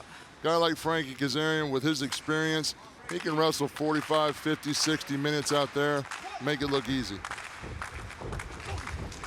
Limelight hits hard. Kazerian hit him. Thought it was a Russian leg sweep. I thought he was going for it. Then he inverted to some kind of rear chin backbreaker thing. I don't even know what you call it. A rear chin backbreaker thing is what you call it. I'm sure that'll be tweeted live. There he goes, settling things back down. Got that arm bar locked. Putting that pressure on the back of the shoulder, the rear deltoid, pushing the shoulder to the front. You know, all that comes into play. Yeah, absolute best to just drive down the arm. Definitely. You keep an opponent locked in a hold where he can't breathe or he can't move, he can't attack you. He's got to spend his energy to try to get out of that painful hold. And now they got kind of a tie-up. Got that. That's that close quarter combat experience that Danny Limelight has, sinking in those forearm shivers right to the side of Frankie's head. He'll use the ropes again. He gets moving back and forth. It could be trouble. Look at this. Wow, Frankensteiner. 1, 2, and the Frankensteiner almost got the win. And a pickup by Kazerian. Just throws him away that time, threw him off.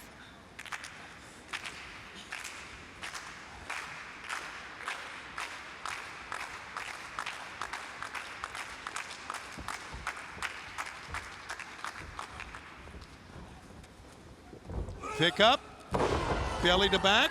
Nice belly to back. Control the tempo. See, Frankie right now, he knows he's trying to control the tempo, and it's the last thing you want to do. See, Danny Limeligh's like Flash. You don't want him to build up any speed. Keep him grounded, keep him away from the ropes. You know, keep his feet on the ground. Shooting Limelight in. Oh boy, didn't only shoot him in, he threw him into the corner. Threw him in. Well, Frankie stepped through. That's a lot of things a lot of young competitors don't do. They don't follow through in that shoot off in the corner. Frankie followed through, put all his weight in it, and sent Danny Limelight, who's a little bit lighter, flying. Got a free ticket. Got a free plane ride without a ticket. He sure did, and he really is a good call, Paul. Stepped right through, great follow through. Actually, to the point to where even Kazerian even fell down himself, pushing off. And that's what they were saying. He left nothing else on the plate. Absolutely. And right now, he is just chopping Limelight here and into the corner. Other side. Again, he throws him in the exact same thing this time to another corner. Yeah, see, that's what Frankie's veteran leadership coming into play right now. He knows that he's got the weight advantage, the size advantage on Danny. He's using that to his advantage. Danny better think of something quick here. Runs in with reckless abandon that time. Danny met him with a back elbow, and this time he met him with the feet. Watch out. If Limelight can get up on top, and that's what he's doing right now. He could change the tempo. Walked away from him, walking on the middle rope and balancing on the top rope and coming down with a lariat. Amazing. What an athletic maneuver. That paid off. Then he needs to dig deep now and stay on Frankie. Let's see if he can do it. Kazerian now down on his knees and in trouble. That front kick again. Come on, Frankie! He'll do it one more time. This is the martial arts skill that you talked about. And you know those kicks are in the, oh, Lordy. That was a counter. You avoided the kick to the chest and took a spinning kick to the chin. Soul kick right to the side of the face, and here he goes, up on top. Frankie's got him. Fighting for position. Oh, wow. 1, 2, no. Look how friendly. Those guys were fighting for position up top there. I like that. They really were. That was counter, fight, fight, fight. Frankie, veteran, pulled it out. Got a nice, devastating attack out of it. Yeah, I like that. Get into a hole, try to fight your way out of it, right? Right. Nothing wrong with that at all. Frankie kept his balance, stayed right with it. One of my all-time favorites. So underrated, the body slam. Wow, look at the elevation. You think Frankie turned up the tempo a little bit there, didn't he? Guillotine leg drop using the middle rope as a springboard. Nicely done by Kazerian. Danny Limelight smart, rolling out of the ring now, trying to get himself a breath. Yeah, look. Frankie's going to pull him back in the ring, and that's where business is done. Yeah, boy, and not only that, I think he's going to use the ropes here a little bit as well. There you go. Just wearing that back out. After that electric chair maneuver that they fought over right now, I'm sure Danny's upper back is really sore right now. Kazerian has him hooked, using the bottom rope. For leverage. Oh, fighting his way off there. He's fighting his way off again. He's always fighting. You gotta love Danny it, Limelight for that. He's not giving you anything for free. Nope, not at all. And he punches his way out of it. And now big shoulder tackle that time. Wow, Shoulder block. he laid that shoulder right into Frankie's midsection. Frankie now trying to get up over the top. Nicely done by Limelight. Missed. Good extension on that kick. And coming off with a double stomp from the middle rope. Cover 1, 2, no. Oh, man, what a physical matchup.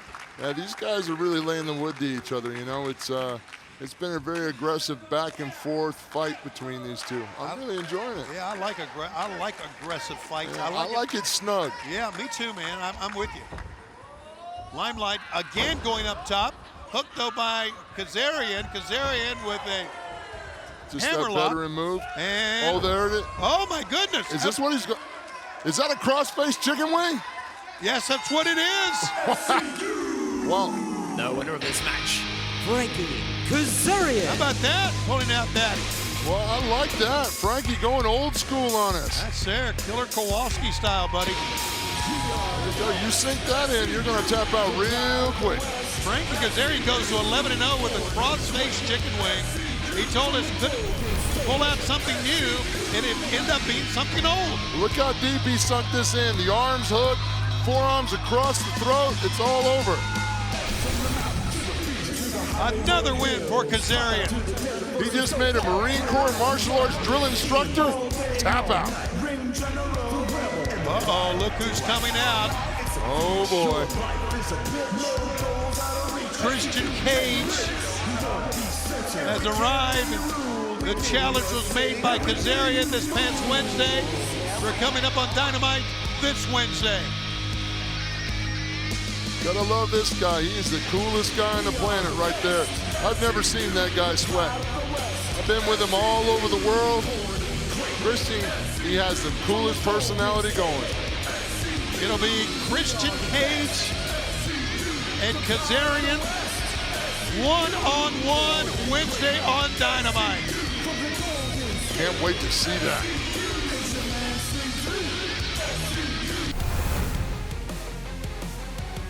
Now back to the ring here on Elevation. All Ego Ethan Paige will take on Fuego del Sol.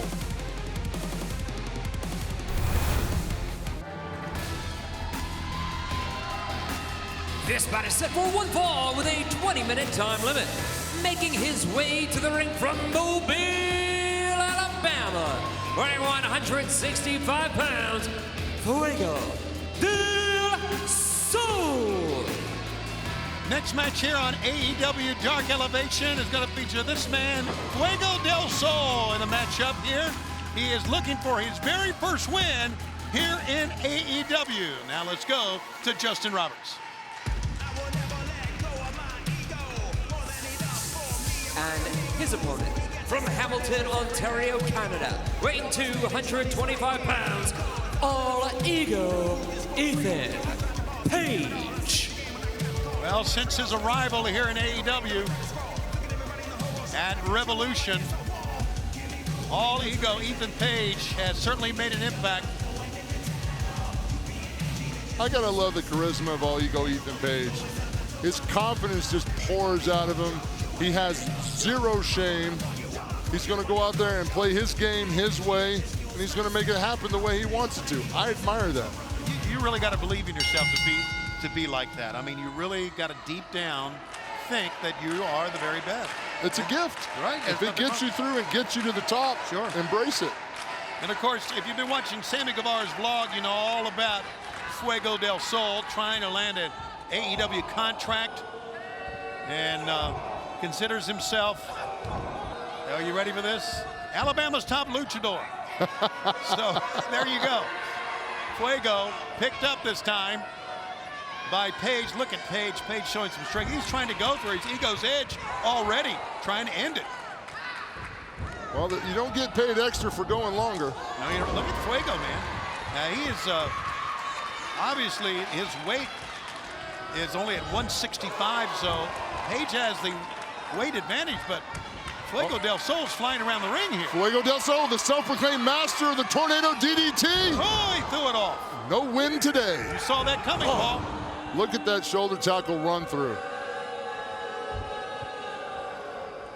Looks like Ethan Paige got the scouting report. Yeah, absolutely. Ethan doing a little DDPY there, taking a deep breath. Let it out.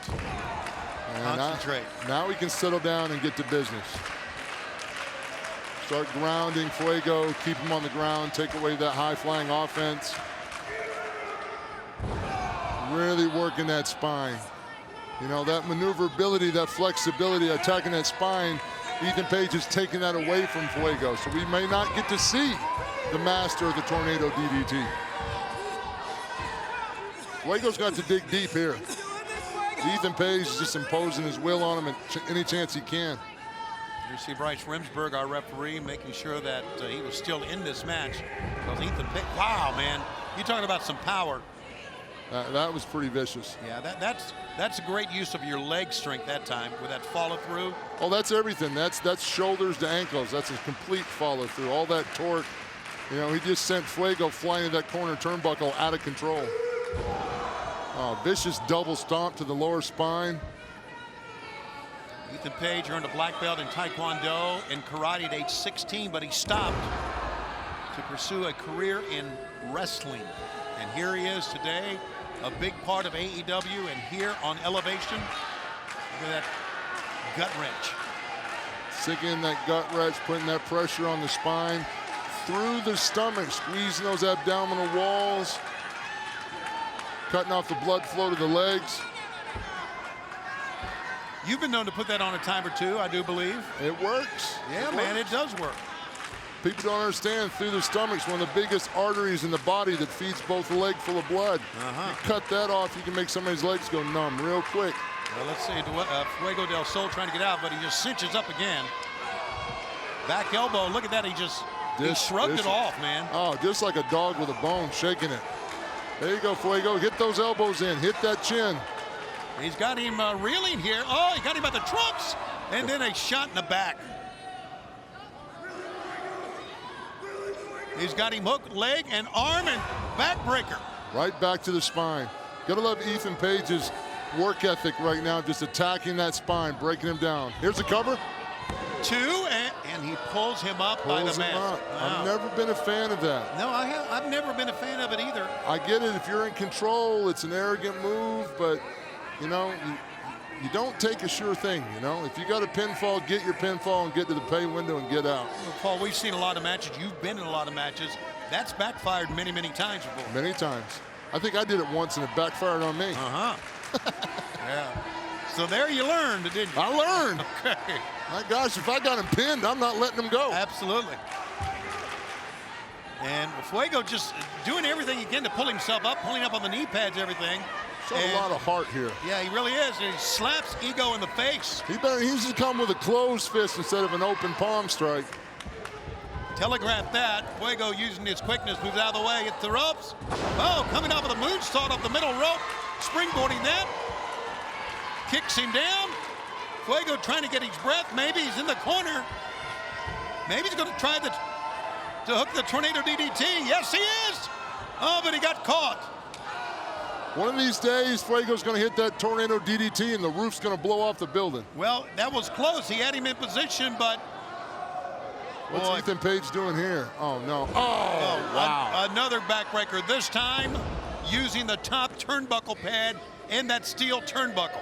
I don't think I've ever seen anybody use the top turnbuckle in a backbreaker like that before. I agree. I don't think I've ever seen that either, and we've seen a lot of moves and maneuvers during the years. But now the Ego's Edge, it's been setting him up for this all along, Paul. There it is. That's a high, high drop. Man, talk about hang time. And look at that, 2, 3, covers him with the forearm to the face. Look how he looks. Ethan Paige. Look how he looks down the camera right now. He's looking at his opponents. He's trying to intimidate everyone still. This is fun and games for him. Well, Paulie goes to 3-1. Here it is again. Here he is, that vicious backdrop on the top turnbuckle. And there's the Ego's Edge right there, all over for poor Fuego. The master of the Tornado DDT, Alabama's greatest luchador, does not come up successful today.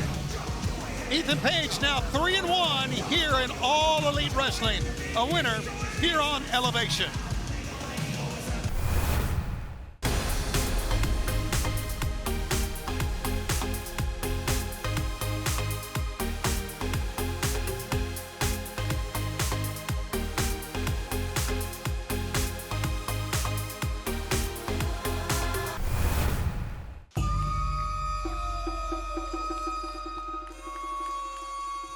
This is a tag team bout set for one fall with a 20-minute time limit.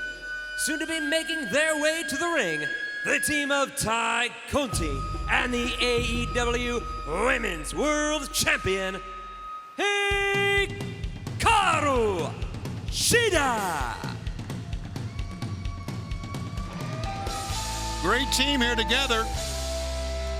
You've got the world champion and the #1 contender for the world champion, Paul, together as a tag team. Yeah, that's an unusual partnership. Usually the #1 contender is really aggressively pursuing that champion. Seeing these two team up, we'll see how long that friendship lasts. The team of Jasmine Allure and Tesha Price. Tesha Price, Jasmine Allure, the opponents. You see the Dark Order out. And here we go with this matchup. Now coming up this Wednesday on TNT, we're going to see the champion and the #1 contender again, Shida and Conti. They'll be going up against, well, call it Matt Hardy's duo if you like. Nyla Rose and her partner, the Bunny. That crazy bunny, you love the crazy bunny. She's not a nice person, I can tell you that. So we'll see that, and let's see how they work here together now. Nice little move there by Ty. You know, it's interesting. Ty has a black belt in judo, and her partner has a white belt. How about that?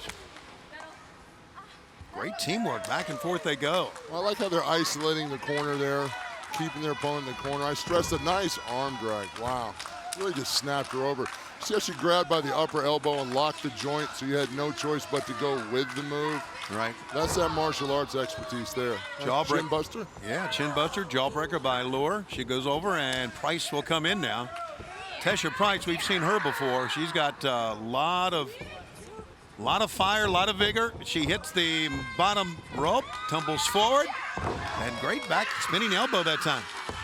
Wow, she's definitely got a lot of energy. You know, I don't know if there's a full deck there, but she comes ready to wrestle, that's for sure. Pick up by Shida. Great Nice vertical suplex. suplex. Yes, sir, man. Here we go. Shida really held that pose on that and dropped all the weight evenly.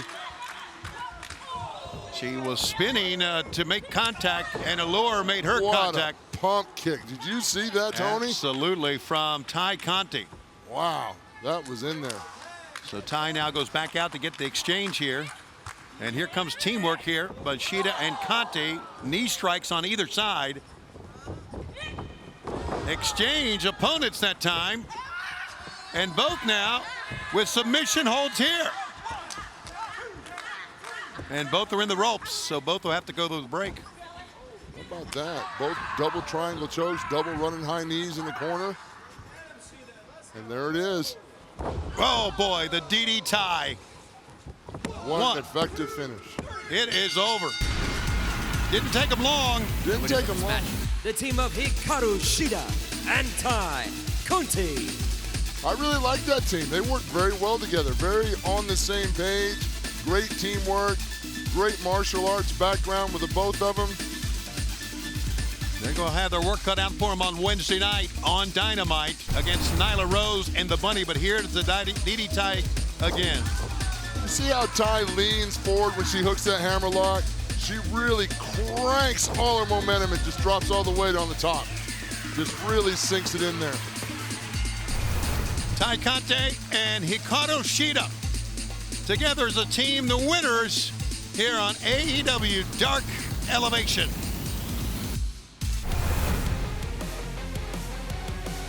Next on Elevation, Jungle Boy with Jurassic Express versus Jack Evans with Angelico.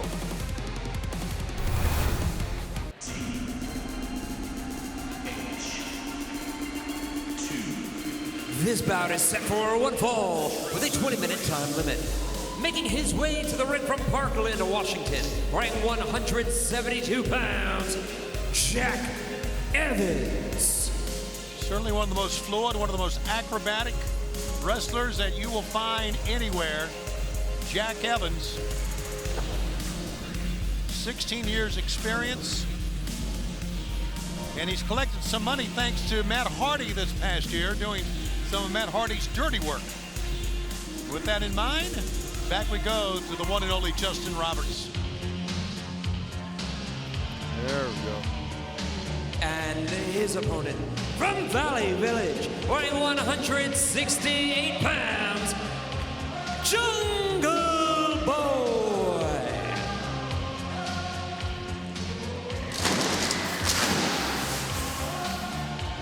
The one and only Jungle Boy.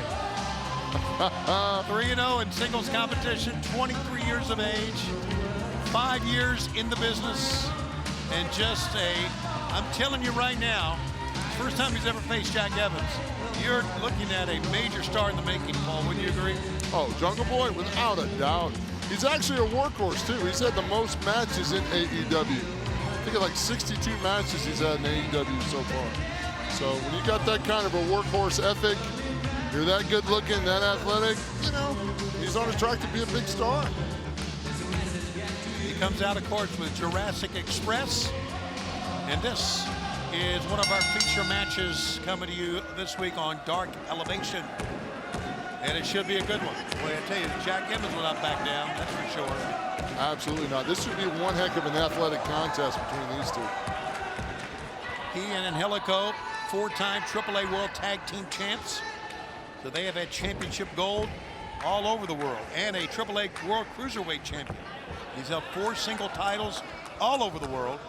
Trained with the Hart family in Calgary. So you're talking about a guy who's done it all. And like we said, he is so acrobatic, so many great moves.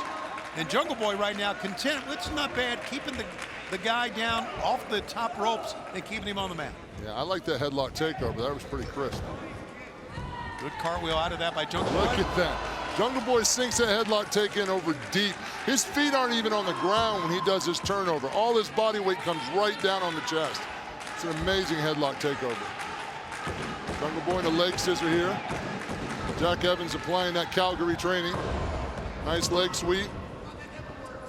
And a leg sweep on the other end by Evans. Quickly out is Jungle Boy. They both went for the drop kick at the same time. Wow, that's kind of a great contest of athleticism right there. They're both on the same page. Similar offensive strategies. You know, kind of monkey see, monkey do. I like it. You know, one thing about Jungle Boy is that his expression kind of stays the same. He looks always very calm. Now Jack Evans, you could tell his expression was that, I don't know if it was concern or anguish or whatever. Watch out, Angelico had the attention of the referee. And then Jack Evans takes advantage of that spin kick. Jack Evans really put that spin kick right in the side of Jungle Boy's ear, too. You got to put one in someplace. That's a good place. You hit that inner ear, it's hard for somebody to keep their balance. And now to the... You're all welcome! Well, thank you, Jack Evans. We appreciate that. Okay. Never saw a microphone he didn't annoy. And Evans back in. Jungle Boy's in trouble, man. Jungle Boy saw that coming, Paul. And couldn't get out of the way. Couldn't get out of the way, you're right. That's part of that inner ear. You can see it coming, but his reflexes are a little slow. Right now you can see Jack driving those knees into Jungle Boy's chin. Russian leg sweep. Wow, nicely done. Nice cover. Nice hook of the leg. Schuster would have done a cross leg hook on that one, maybe get a little bit more weight on the cover, but Jungle Boy was able to kick out. That's pure instincts, and I hate to say it, but Jungle Boy's pretty grizzled. Yes, for a man only 23 years of age, you're right. He's grizzled. Nice flying elbow at the top of the head. You see Jack Evans' strategy has been attacking Jungle Boy. Being very aggressive. That was close. Yep. attacking Jungle Boy's head.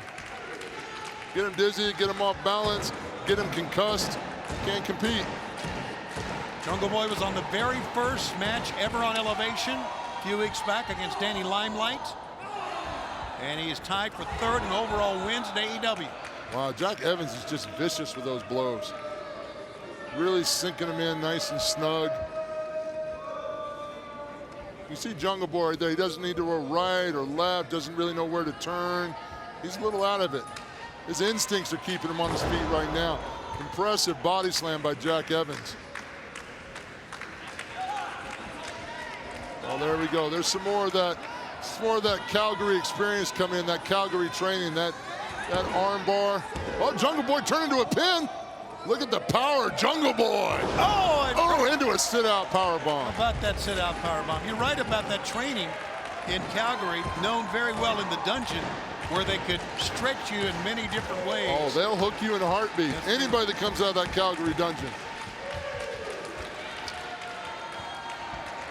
Jungle Boy pulling himself up. You see members of Jurassic Express in his corner. Jungle Boy trying to get his bearings, get his breath, get both feet under him. Nice, Jungle Boy's getting into it now. Look at that offense, chops, elbows. And big forearms as well. Reversal by Evans, and boy, took him for a loop that time. Wow, Jack Evans really on the back of his head on that one. And now Jungle Boy looks over to his corner now, hooks him. Vertical suplex here, maybe? No, Evans rolled forward, schoolboyed him up, 1, 2. That was close. That's that Calgary training, though. Oh, look at that jump and spin back kick. Jack Evans is so athletic. And he goes right over the top. How about that? Both men on the floor now. I think Jack Evans took the worst of that one. I believe so. And I think Jungle Boy really saw it coming at the last moment, was able to really just move a bit, and that's why Jack tumbled over the top rope. Let's take a look again. Yeah, well, he did. He kind of leaned back that time. Well, he hooked the top rope, Tony, is what Jungle Boy did to try to keep himself in the ring. Just the momentum ended up dragging him out. Jack breaks the 10 count by rolling in. I'm really impressed with Jack Evans' stamina. He shouldn't have been up that fast. Well, shows how resilient he is. Well, Jack's one of the fine athletes in the world, man. We talked about his legacy, definitely. Yeah, his legacy, his championship wins. Oh, using that ring. Up on top. Look at Jack Evans, back kick that time. Now he's going to come off the apron here, see what he does. Spin kick, wow. A spin wheel kick from the top. Jack Evans isn't afraid to throw it all out there. Jungle Boy's in deep waters now. Look at Jack Evans walking the apron here. Yeah, man. He planted those feet solidly and then come off that apron and drove that kick right in the side of Jungle Boy's ear again. Great balance by Evans to get on the apron of the ring, and now Evans doing what he does best, and that's going up top. Let's see what he's got for Jungle Boy here, who right now is prone. Apparently cannot get out of the way. Bryce Remsburg counting. Nope, Jungle Boy's up, and he leaps up towards him with a forearm shot and slaps him in the chest. That's that heart and resilience that we love about Jungle Boy. This one, you think he's out, he fires right up, and there he is. Jack Evans slipped down. Good move by Evans. Now Jungle Boy is in harm's way here. Oh, he landed face first. Evans, amazing, was able to hook his feet on the ropes and throw Jungle Boy off. Here comes Evans, trying to moonsault, landed on his feet, and just throws him towards the turnbuckle. Here's a German suplex.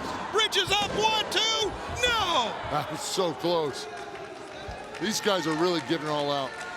And Helica was watching from the ringside area, thought maybe that was it for his partner. He's still hooked, though. Look at this. He's going to try it again. No, Evans just too quick, man, and too light on his feet. Backslide. 1, bridges 2. Oh, and he almost beat him. What a combination move that was from Jack Evans. Pick up. Full arm drag twist. Northern Light suplex, or fisherman suplex, if you will.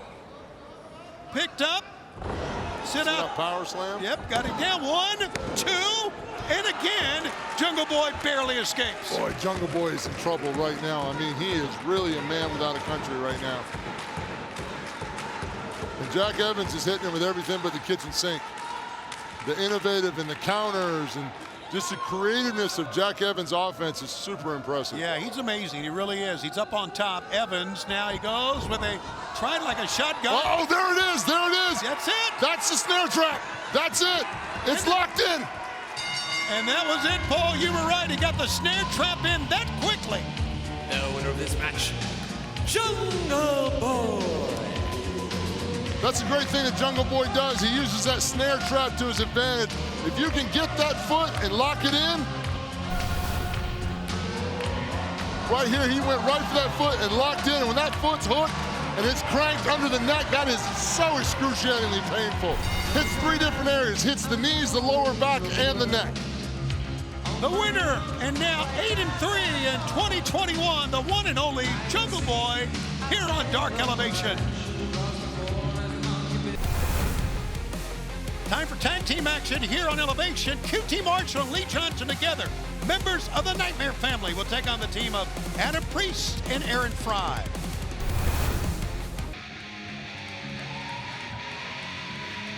This is a tag team attraction set for one fall with a 20-minute time limit.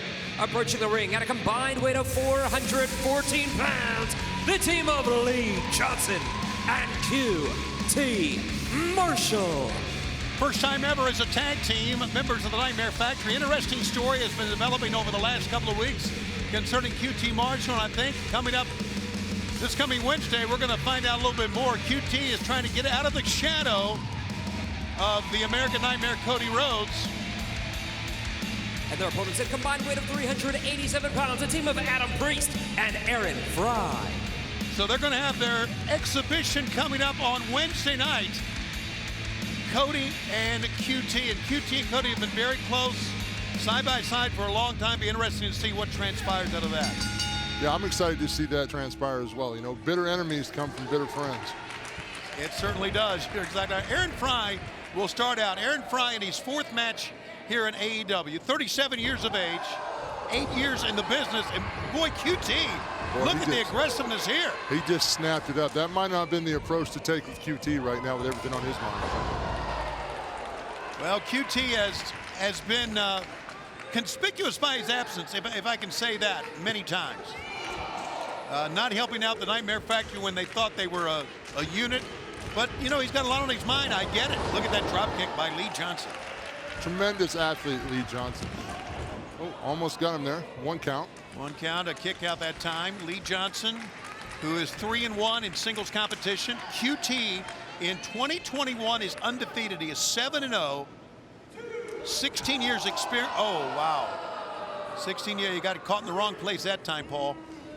That's never a good place to get caught. Whoa, man. Take a look at Aaron Fry, what he did that time, and Aaron Fry needs to stay right on him into the midsection. Pretty aggressive, attacking those ribs. I always love it when they do that in the corner. Pin him in the corner and just break those ribs up. QT ducks down, maybe a little bit too soon. Fry with a running knee strike that time, and it hit QT flush on the mouth, and he's back to a neutral corner. Fry smart, tagging in Adam Priest here. We've seen Adam Priest work on this show before.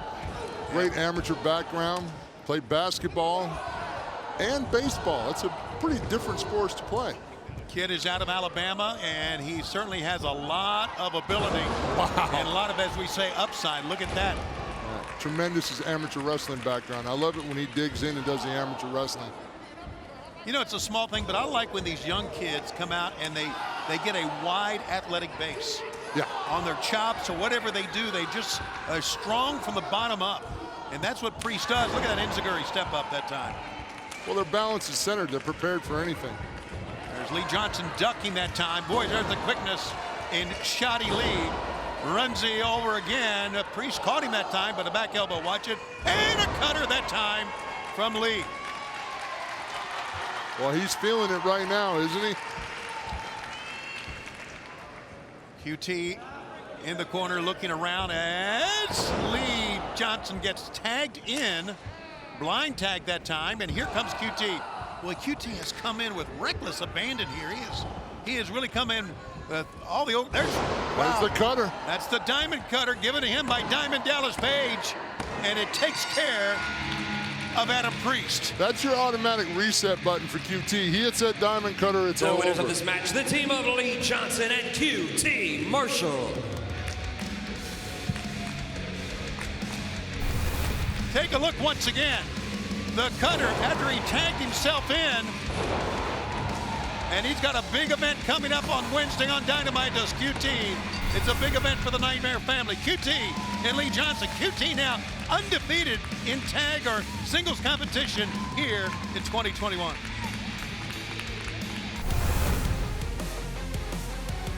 Back we go to the ring here on Dark Elevation as we bring you Kylan King against Ryo Mizunami.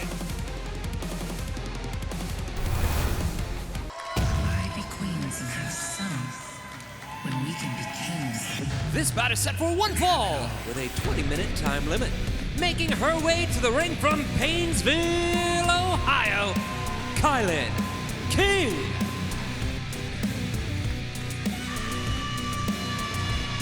Only 2 years in the sport, Paul, and Kylan King has made quite a name for herself. She's a talented lady, I can tell you that. 6-5 now after starting 0-14 in her AEW career, so she's been red hot. She's gonna have to be red hot for this one. And her opponent from Nagoya, Japan, Ryo Mizunami. She's got style, doesn't she? She sure does. She comes in here dressed like a gangster. She's embracing every bit of it. She's got the shades, the bling, the robe. She's feeling it. Talking about difference in experience. Kylan King, 2 years of experience. Ryo Mizunami, 16 years. She's number 4 in the women's division. Been there for 4 straight weeks in the top 5. And even Ryo Mizunami can make Bryce Remsburg cool. Well, he was cool till that happened. Yeah, the coolness came and went just like that. Just like that, you know. He should get a picture of that and make that his next holiday postcard. All right, Mizunami and Kylan King in our next matchup. To see if King can use her height advantage. Oh, she loves bragging about having a 9-inch height advantage over Ryo Mizunami. Okay, we'll see. Ryo, though, she's just a spitfire is what she is. She was pumping her thighs there. I thought she was a Wahoo McDaniel when she was jumping up and down. How about that, man? God bless Wahoo McDaniel. I don't know. Well, Kylan's kind of get into the spirit here, too. Kylan. Trained by some pretty prolific wrestlers, the Dudley Boys and Billy Gunn, Gangrel. How about that? She's had some big major players show her the ropes. She really has. Good standing switch by King. Good takedown. Put her down to the mat. I love that front face lock. Love it. And just stay with it as. She's also got an arm hooked underneath, too. Absolutely. Keep that pressure applied on the neck. And there's that experience, 16 years. Oh, nice, right back to the head. There you go, get a good wide vertical base. Hey, there's so many ways that Kylan King can really win a match. I mean, she is really a talented kid. She's got size, athleticism, personality. You know, she stopped me in my tracks that time. I don't know. She's telling her hit the ropes again. Okay. I don't know. I think she's playing to Ryo's game here. I believe so. Kylie might want to try a different strategy. Yeah, I mean, you know, this is that Japanese dojo training. They live for this kind of stuff. Absolutely. This looks like 2 rams butting heads, and neither one giving up an inch. That time. There it is. There you go. Use the tremendous shoulder block coming out of the corner by Kylan King. But maybe letting her get up would be a mistake here. Yeah, I would, instead of doing the Great Warrior pose, I'd be doing those punches on Ryo. Yeah. And Ryo just slapping her own face, getting herself fired up. That's not a good sign when your opponent's doing damage to themselves. Oh, trying that Greco knuckle lock test of strength here. All right, let's see. I appreciate that. That's one out of my playbook. When you got the, I love it. I've done that myself. That's such a great little, always got to watch because they will kick you in the knee or the stomach. Yeah, Mizunami now trying to get out of this as Kylan King had the obviously height advantage. Yeah, Mizunami, that wasn't her first rodeo. She knew how to combat that real quick. Again, test of strength here. Both ladies got a good base here. Good vertical base. Yep. Kylie's using that height advantage. Rio's coming back. Yeah, Mizunami's got her down, got her bend across the knee, got her, maybe has her pinned here. And broke the hips. Two, only got a 1 count. Good job by King coming out of it. And gets the left arm up. King nice just bridge. Yes, sir, bridge is out. That's it, break the hips. King with some very good escapes on Mizunami here. Now trying to use her size advantage on Mizunami now. Now the advantage goes to Mizunami. She's lower, she's got a tighter base, she's breaking those wrists and knuckles down. Right now, Kylan's thinking this isn't a good place to be. Yeah. Now, Mizu's got the advantage on top of that test of strength. Really using that leverage. Kylan's got to get her legs under her, get her hands up over Mizunami's head. Good forearm shot by Mizunami. Had to reach high. Boy, yeah. Kylan King fired right back. Mizu was smart enough to know she lost the advantage and to get out of that. And now we're in Mizu's territory. Yeah, we are. Trading shots. Crazy firing at each other. Yeah, it's got Kylan King kind of groggy here. She's back into the corner. Here comes Mizunami again. Running strike that time. Big forearm shot. And it looks like that Kylan King's in trouble here now. Oh, man. Wow, I felt that from over here. That was in there. She saw it coming. Nothing she could do about it.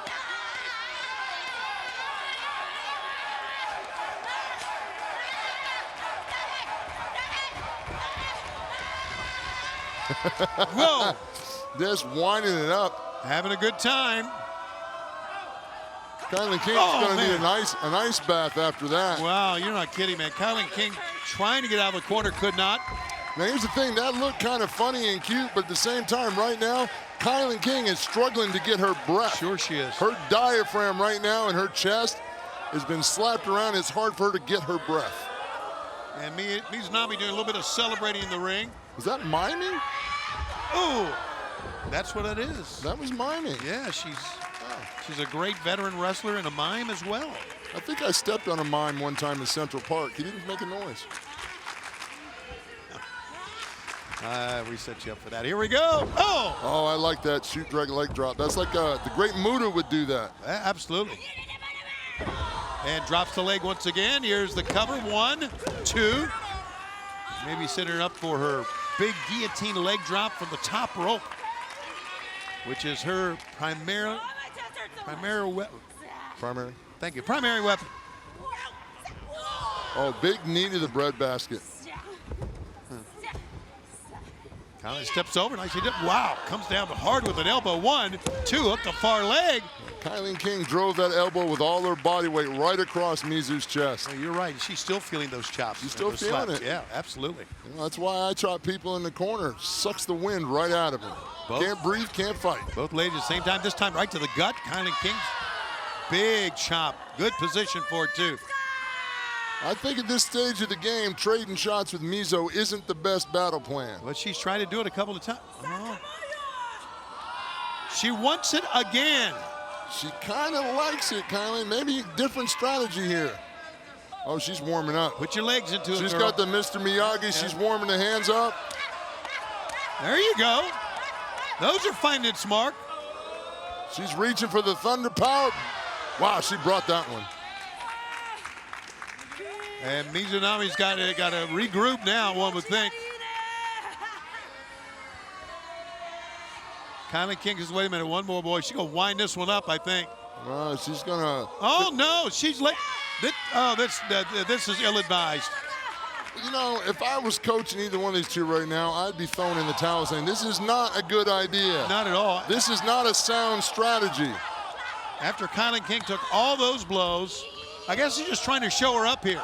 She's trying to show Mizunami, if you can do it, I can do it. And Paul, you're right. It's just ill-advised here, but It reminds me of a few late nights with the Nature Boy, actually sitting there trading chops. Okay. And is that what you did late night with him? Okay. Well, we're not going to talk about that. There's the cover, 1, 2. And King got out of it, trying to get her again. There you see Bryce Remsburg checking to see if the shoulders are on the mat. There she is. You see Mizunami's got her forearm right across Kylie's neck with the arm trapped. Right now she's cutting off blood flow and oxygen. Right now this is a wear down tactic. Kylie's smart enough to get those long legs to the ropes, break the hold. Great ring awareness, know where she is in the ring. The ring ropes are your friend. Or your enemy if you're eating them. All right, getting a second win here. Mizunami, spin kick that time. Mizu looks a little stunned. Wow, German suplex, released her nicely. Very vicious German. Double leg drop kick, that landed, I think, right on her quadriceps. Nice spine buster. Good spine buster, good pinning combination, 1, 2. And she almost came away with what would have been her biggest win in AEW. Yeah, but that's the 16 years of veteranship in Mizu right there. Even not really knowing where she is, she knows she's in a vulnerable position, shoulders on the mat, kick out. Here's a pick up again. Nope, Mizunami will have none of it. She drops down. Dropped her hips. Yep. Now she slapped herself in the face again. I think she's waking herself up, trying to get that adrenaline going. She blocked away that kick that time, picks her up. Wow, sunk that in deep. Used the height advantage against Kylie King. Snuck right under that arm, used her weight against her. Nice spear. Big time spear out of the corner. Kylie King was already wobbly. Now she's got her in position. She's going to go up top. It's the guillotine leg drop. Is this what we're going to see? I would think so. That's her primary move. The Mizunami bomb with the big leg drop guillotine. And Kylie King is down. She's wobbly. Boom, there it is. The guillotine leg drop from the top. And Mizunami is your winner. All that weight right across the shoulders. The winner of this match, Rio Mizunami.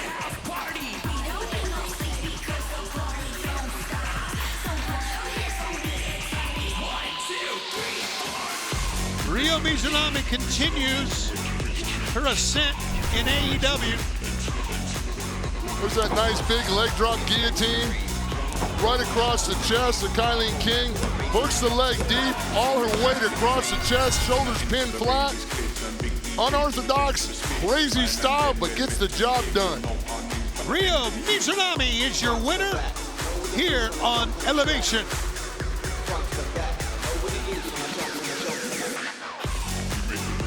Oh, I like the sportsmanship between these two ladies. They had fun. They had fun. They knocked the stuffing out of each other, but they came, whoop. I love it when the zebra takes a chop. I can tell. The next match here on Elevation, D3 and Barry Morales will take on Dark Order's number 5 and 10. Join the Dark Order.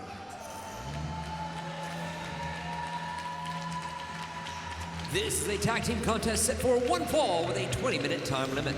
Approaching the ring at a combined weight of 415 pounds, Dark Order numbers 5 and 10. And they are joined by Colt Cabana, John Silver, Alex Reynolds. Dark Order's 5 and 10. Two very, very good athletes, and the Dark Order has just grown in number and strength over the past year, really, here in AEW. Yeah, they found something that works for them, without a doubt. Because every time they come out, and their opponents at a combined weight of 337 pounds, D3 and Barry Morales. Barry Morales and D3. D3 is the only Italian citizen to wrestle here in AEW. The Prince of Rome, and there's the bell, and here we go. Take a look at the size of 10. I mean, obviously he's put a lot of work into his body, his strength. He's been wrestling for a number of years. And he's got D3 back in the corner here now. Oh, boy. Hey, you know, I like that. If you're going to give a clean break, take your spot, right? Yeah, pick your shot. If Yeah, you get a wide absolutely. open shot, take it. You know, you should defend yourself at all times. Well, there's a size and power on that shoulder tackle right there. That just knocked the... It sure did. And look at that. Turning the wrong way. Oh, what a shot to the face that time. Showboating has its place and time, but not when you're an athlete in there like D10.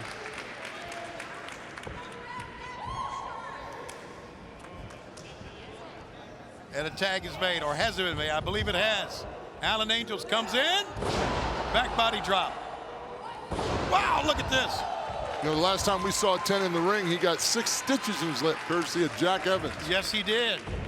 And obviously, that's gonna impact him for a while, I would think. I mean, it depends. You know, I mean, you could knock a tooth loose or something like that.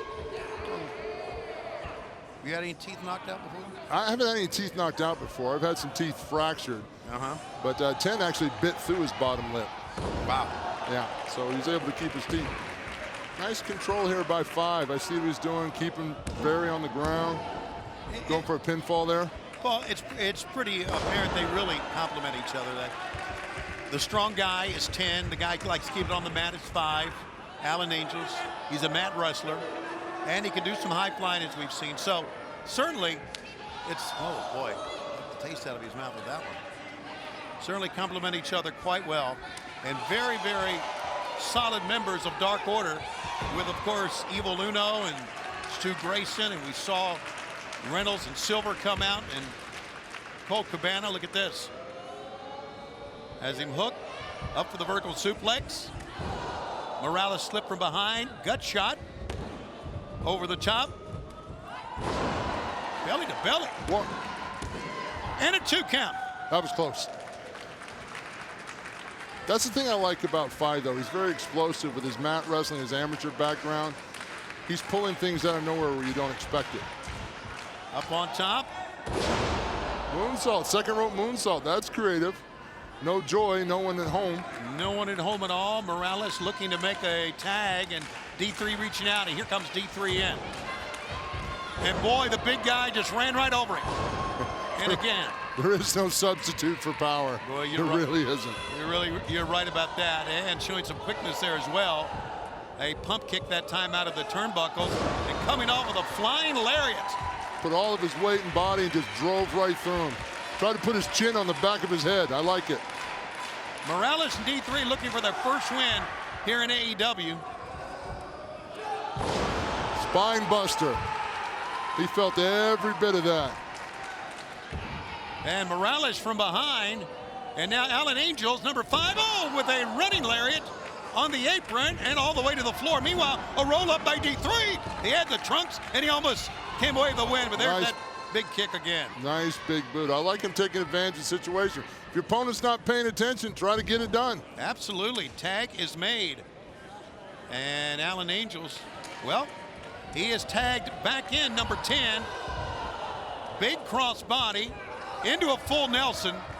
Boy, that's going to put him out, man. Look at this. He's ragdolling him here. And the full Nelson wins it. The winner of this match, 5 and 10. That's one of the things I'm very happy about my career. Being so big, no one could ever put me in a full Nelson. You don't see many people win with full Nelsons. I don't know why. It's a great hold. And obviously, 10 showed him that. Take a look at it again, Paul. A nice splash to the back, feeds up for the full Nelson. Here 10 is just cranking that neck forward. The hands are going numb. I'm surprised D3 isn't out here. He calls that the flash to the back. Right now, let's go to Dasha Gonzalez. Congratulations, All Ego Ethan Page. Yet another victory here at AEW. Oh, you're shocked? You're shocked? The last time we spoke, I said I was going to rack up the victories. And I did exactly that. Yet for some reason, for some unforeseen reason, this company wants to overlook superstars like All Ego Ethan Page. I know I'm not the only one. I don't know why this place doesn't want to roll out the red carpet for All Ego. I don't know why this place doesn't want to give star treatment to talent like All Ego Ethan Page. Hell, No one here has even treated me nice. Actually, you know what? That's a lie. I don't want to lie to you. I don't want to lie to the viewers. I did happen to have a pretty good conversation with somebody today. But you know what I will do? I'm not going to do what AEW does. No. I'm not going to overlook the talent.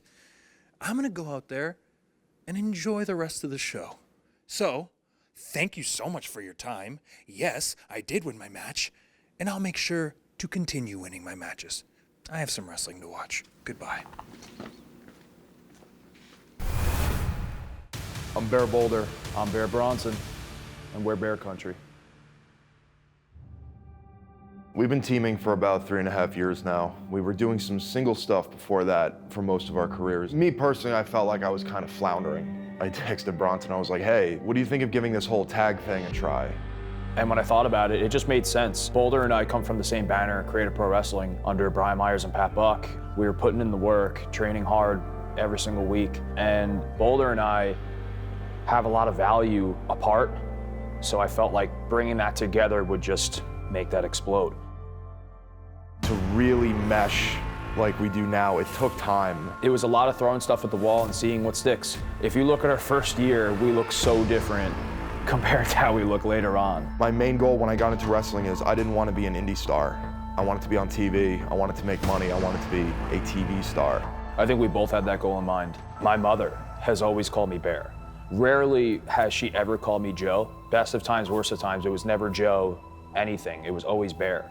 And that stuck. Being able to make this a living is great, but nothing is more important to me than making my family proud. Everything was going great. We were white hot right up until the pandemic. We thought maybe with how the world was going, it wouldn't be best to put wrestling in front. Just because, you got to keep eating.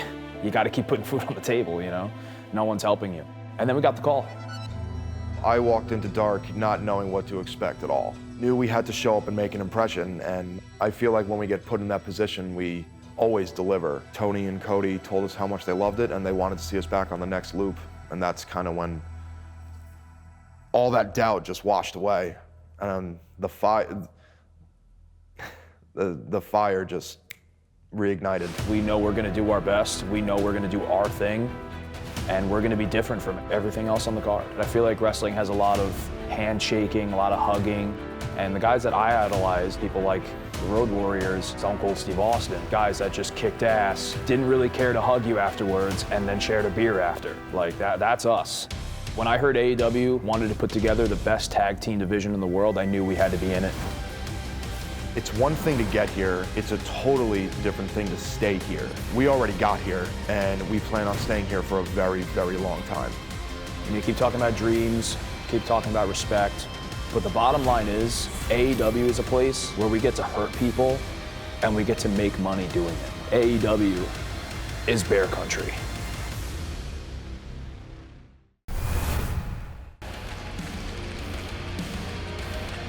This is a tag team bout set for one fall with a 20-minute time limit. Making their way to the ring from Bear Mountain, New York, at a combined weight of 604 pounds, Bear Boulder, Bear Bronson, Bear Country. I'll tell you, Tony, I love these two big bruisers here. Great look at Bear Country. And an up-close look at them here on Elevation. And let's go back to Justin. Oh my God, is that Private Party? And their opponents, being accompanied by Matt Hardy from Brooklyn, New York, at a combined weight of 353 pounds, Isaiah Cassidy, Mark Quinn, Private Party. Well, talk about attitude change. I guess money will do that to you. Yeah, somehow when all the bills are paid and the pantry and the fridge is full, you can have a little fun. Even though you're giving away 30% of your earnings to Matt Hardy. Hey, 30% of something's better than 100% of nothing. Well, yes, sir, I would agree, Paul. Here we go. Bear Country, we just saw a very close look at the two young men who comprise Bear Country about their debut and the fact they are 7-2 here in AEW since their arrival. 5 straight wins in tag team wrestling, but I tell you, Boulder and Bronson have their work cut out for them here.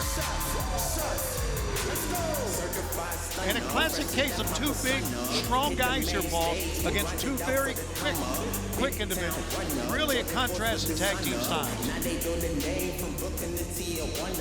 Let's see which one's better, athleticism or power? Bronson's going to start things against Isaiah. And Alvarez, the referee. Here we go in this tag team match. Coming to you on our third episode of Elevation. Tony Schiavone and Paul White. So glad you could be with us.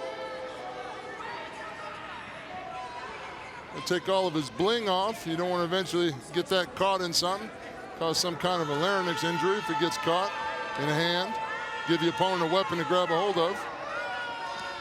I would have took that stuff off before I came to the ring, but that's just me.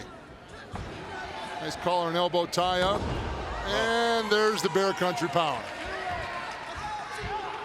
There you go. You're exactly right. And I'm really surprised, maybe I shouldn't be, that he would try a collar and elbow tie up with it.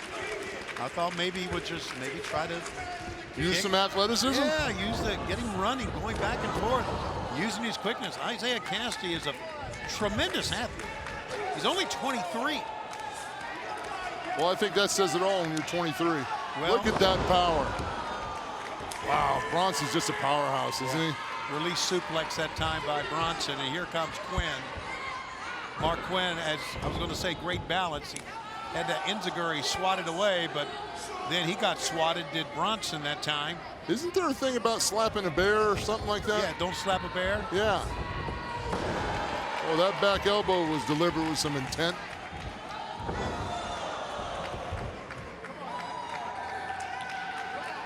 And now Bronson just kind of toying with Mark Quinn here. It's never good when a bear plays with its food. Here comes Boulder. I'd say here comes the big guy. They're both big. Boulder, they're both massive. Yeah, just a little bit taller. Boulder about 4 inches taller than Bronson, and Boulder living up. Look at the how massive a man he is. My God. Well, they both got those big, thick necks and thick jaws. Just powerhouses. Powerful legs. The thing is, even as big as they are, they're both very athletic. Oh, those vicious short arm lariats in the corner. Tried to whip him into the other turnbuckle, and Quinn just fell into a heap. Yeah, Quinn didn't have any legs to stand on to get whipped. That may not have been a bad move, really, if you think about it. Just go to the mat. And now he's going to try to shotgun him, and he does. He's got to stay on. He's got to stay on Boulder. Runs into a big foot from Bear Country's Bear Boulder. Look at the flexibility on Boulder to get that boot up that high. Yeah, absolutely. Here comes Bronson stepping in. Boy, they have just laid out Mark Quinn here. I mean, you can just see the pain on his face. Yeah, Mark Quinn's going to find out when he reads a small print in that contract he signed with Matt Hardy. He's probably going to feel worse. Paul, when you had hair, yes, did you ever think about putting color in it like that? Absolutely not. Okay. Absolutely not. I understand making a statement, but it works on Quinn, I think. It does work on him. Right. I don't think it would have worked on you. No, not on me. I don't think so. But you never know until you try. And look at that. I didn't have the courage. Look at that drop kick. Look at the athleticism. And now Mark Quinn, with seemingly a second win here, is taking care of Bronson. That's Byron's doing. He's got him down, put the boots to him, attack the throat. Boy, I wouldn't argue with the ref. I'd stay on him. Yeah, I agree. I talked about the attitude change. Not only as they're coming into the ring, they've always been kind of fun-loving, having a good time when they come to the ring, but their aggressiveness has changed as well since signing with Matt Hardy. Well, that's a veteran leadership of Matt Hardy. Matt Hardy knows that when you step in that ring, you've got to intensify yourself. You've got to become more vicious, more aggressive, and you've got to take opportunities, just like we're seeing right now with Matt Hardy. He saw the ref's back was turned. Why not take an opportunity to help your club? Yeah, and Isaiah Cassidy knew what was going on as well. And there they saw on the other side, Boulder walk over and point his finger towards Matt Hardy. Bronson trying to get to the corner and cut off by Isaiah. Lateral press, kind of one. Yeah, you've definitely got to hook a leg with somebody like Bronson. I think people don't understand about Matt Hardy either. I've known Matt Hardy for over 20 years, and Matt Hardy has a real mean streak a mile wide in him. Boy, he's a very vicious competitor. Boy, does he ever, man. Bronson fighting out, I like it. And he knows a lot about tag team wrestling, as we all know. And you see how his team's working right now. They're keeping their guy in their corner, separated. High knee that time, set Boulder down. Bronson getting double teamed here, elbow. Nice teamwork here. Up, very familiar old Hardy stuff. Yep, using their teammate as a springboard. Anything to get a height advantage, a leverage advantage. Thinking it's over, a cover, one, and only did he get a 1 or 2, got a 2 that time. I'm sure I even knew if Bear knew where he was right there. He was just kicking out on instinct. That was a barrage that he just took. Right now, Bear Country, that 5-match winning streak they have is in jeopardy here because they're in trouble. Well, Hardy's done a good job of getting these guys to isolate him in the corner. It's easier to tag in and out with your partner. You're less likely to get in trouble. And if the opponent's going to make a save, he's got to come all the way across the ring to do it. Boulder trying to get the crowd into this, give Bear some encouragement, get him fired up. He's getting to his base now. I don't know if that's a good idea, letting that big guy get to the base. Repeated shots to the midsection, goes over, he hammers Boulder. That might not have been a good move. That was a mistake. He'll turn around, and Bronson picks him up. Back body drop, but into a tag on either end. Oh, boy. Oh, the big man's fired up. There he is. Did I hear somebody screaming? I think that was Isaiah screaming in the grasp that time of Boulder. I thought a pipe burst. That was odd. I don't think I've ever heard that. Oh, and both of them mashed in the corner by Boulder. And the big redhead sends him over the top. Step up Enziguri from outside in, but Boulder just too strong. He fought it off, and Isaiah up top. He's caught by the big man. Nowhere to go. Watch out, though.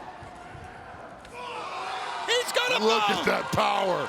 That is so impressive. He's got them both. That's so, he's got over 400 pounds, and he's hanging it like it's not nothing. Wow, SOS throw and a back body drop. 1, 2, no! Still didn't get the win. That was amazing. This is how solid his base is to take that. That's just unbelievably impressive. Here it is again. Look at this SOS throw, as you called it. Wow. That was an SOS with a Samoan drop, pardon me. How about that? And there's a little double team work coming here maybe. We'll watch out. Matt Hardy up in a neutral corner now. This is why these guys pay 30% to Matt Hardy. He's creating something. He's creating the attention of the referee. What do we got? There's Marco Stunt. I love it. Marco Stunt is out. And Bear Country asking, what are you doing? The problems with Jurassic Express and Bear Country has been well documented. Some arguments have ensued between the two teams, but they apparently had some help and didn't want it. And a roll up. 1, 2, 3. Wow, that was a crazy turn of events. The winners of this match, Private Party. Poor Marco Stunt was trying to do a good deed. Yeah, and then they didn't want the good deed, and it turned against them, and the 5-match winning streak is over, Paul. Oh, there it is, Tony. Look at him. He's grabbing the tights. That's Matt Hardy's school 101.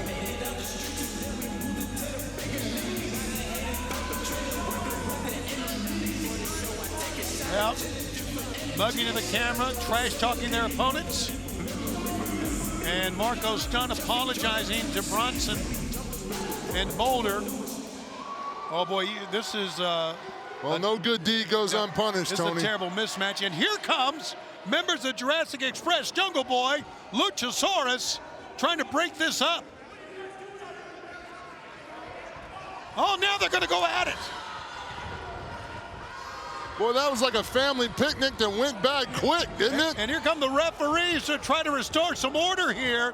I mentioned the problems had existed between these two teams. Marco had come out, had tried to stymie Matt Hardy. Now, here's the thing that all these teams missing. You know who started all of this controversy right now? Is Matt Hardy. Matt Hardy, yeah, of course, I agree with you. Matt Hardy's a giant spoon that just stirred up the entire pot. But Private Party is your winner here on Elevation.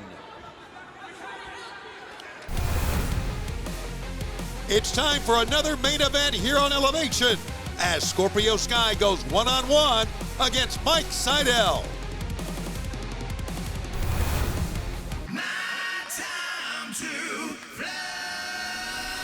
This contest is set for one fall with a 20-minute time limit. Approaching the ring from Clearwater, Florida, weighing 169 pounds, Mike Sidell. Here's Mike Sidell, as you can see, making his singles debut, Paul, here on AEW and making it on Elevation. Yeah, I love Mike Sidell. He calls himself the Yoga Monster. I wonder how DDP feels about that. That's a good question. I don't know, but the fact is, he is in great shape. He and his brother make a great combination. And Buddy, well, he's got his yoga mat here. Wow. Well, I think that's a straight shout out to DDP. Well, my yoga mat says DDPY on it, by the way. Nevertheless, he's got his work cut out for him here with the next competitor because this guy is really making noise in AEW.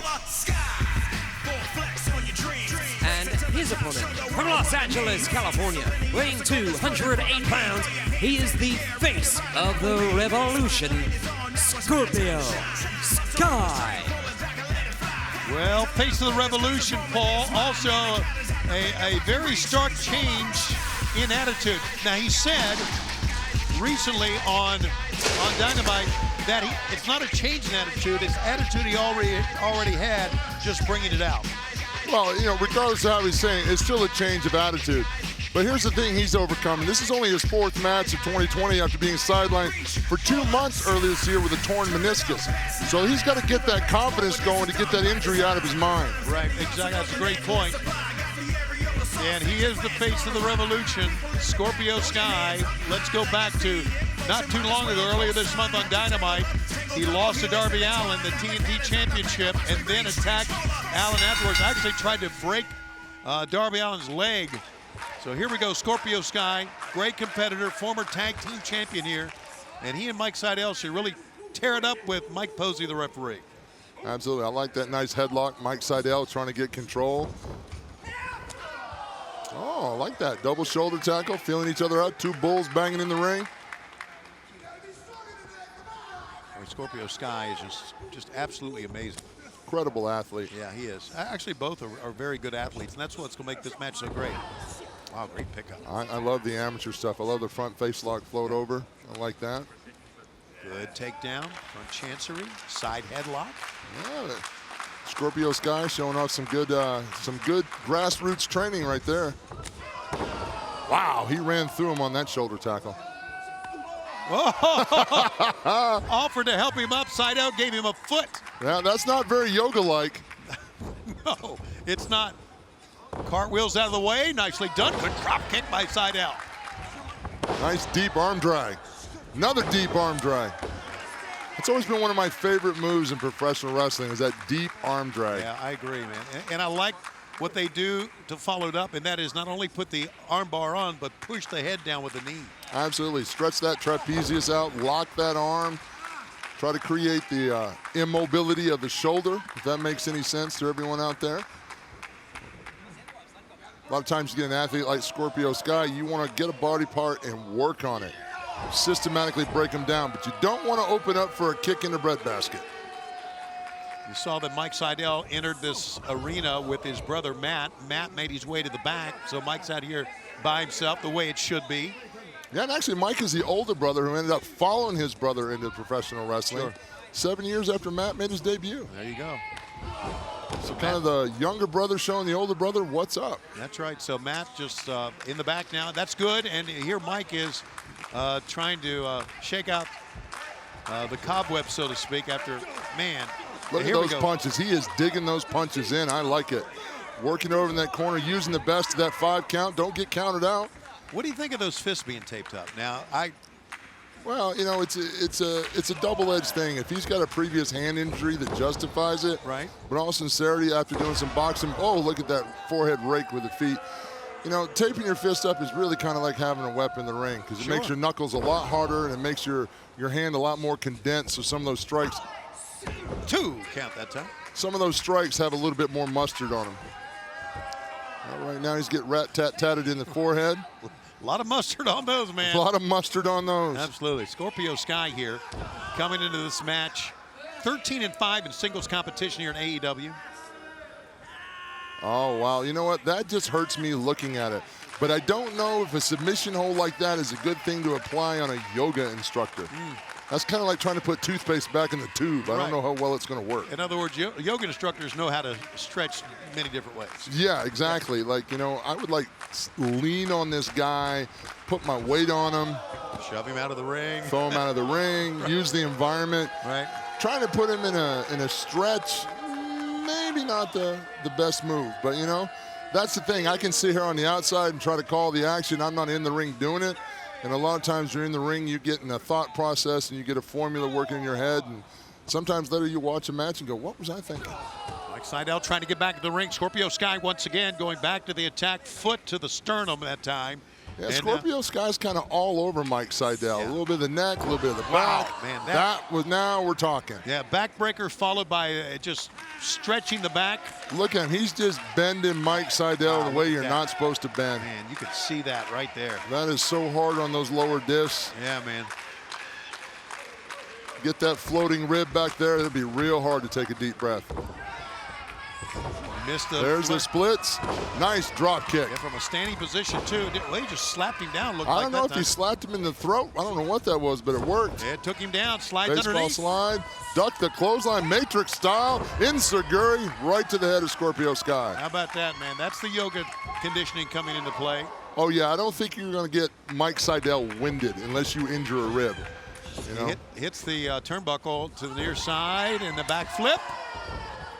There's that flexibility, just showing that off. And wow. Big leg sweep that time. Sidell, standing moonsault. Yep, he got it. 1, 2, and Scorpio just pushed his way out of that one. So Sidell now trying to get himself fired back up. He's definitely showing some offensive capability here. I think Scorpio Sky is kind of wondering where all that's coming from.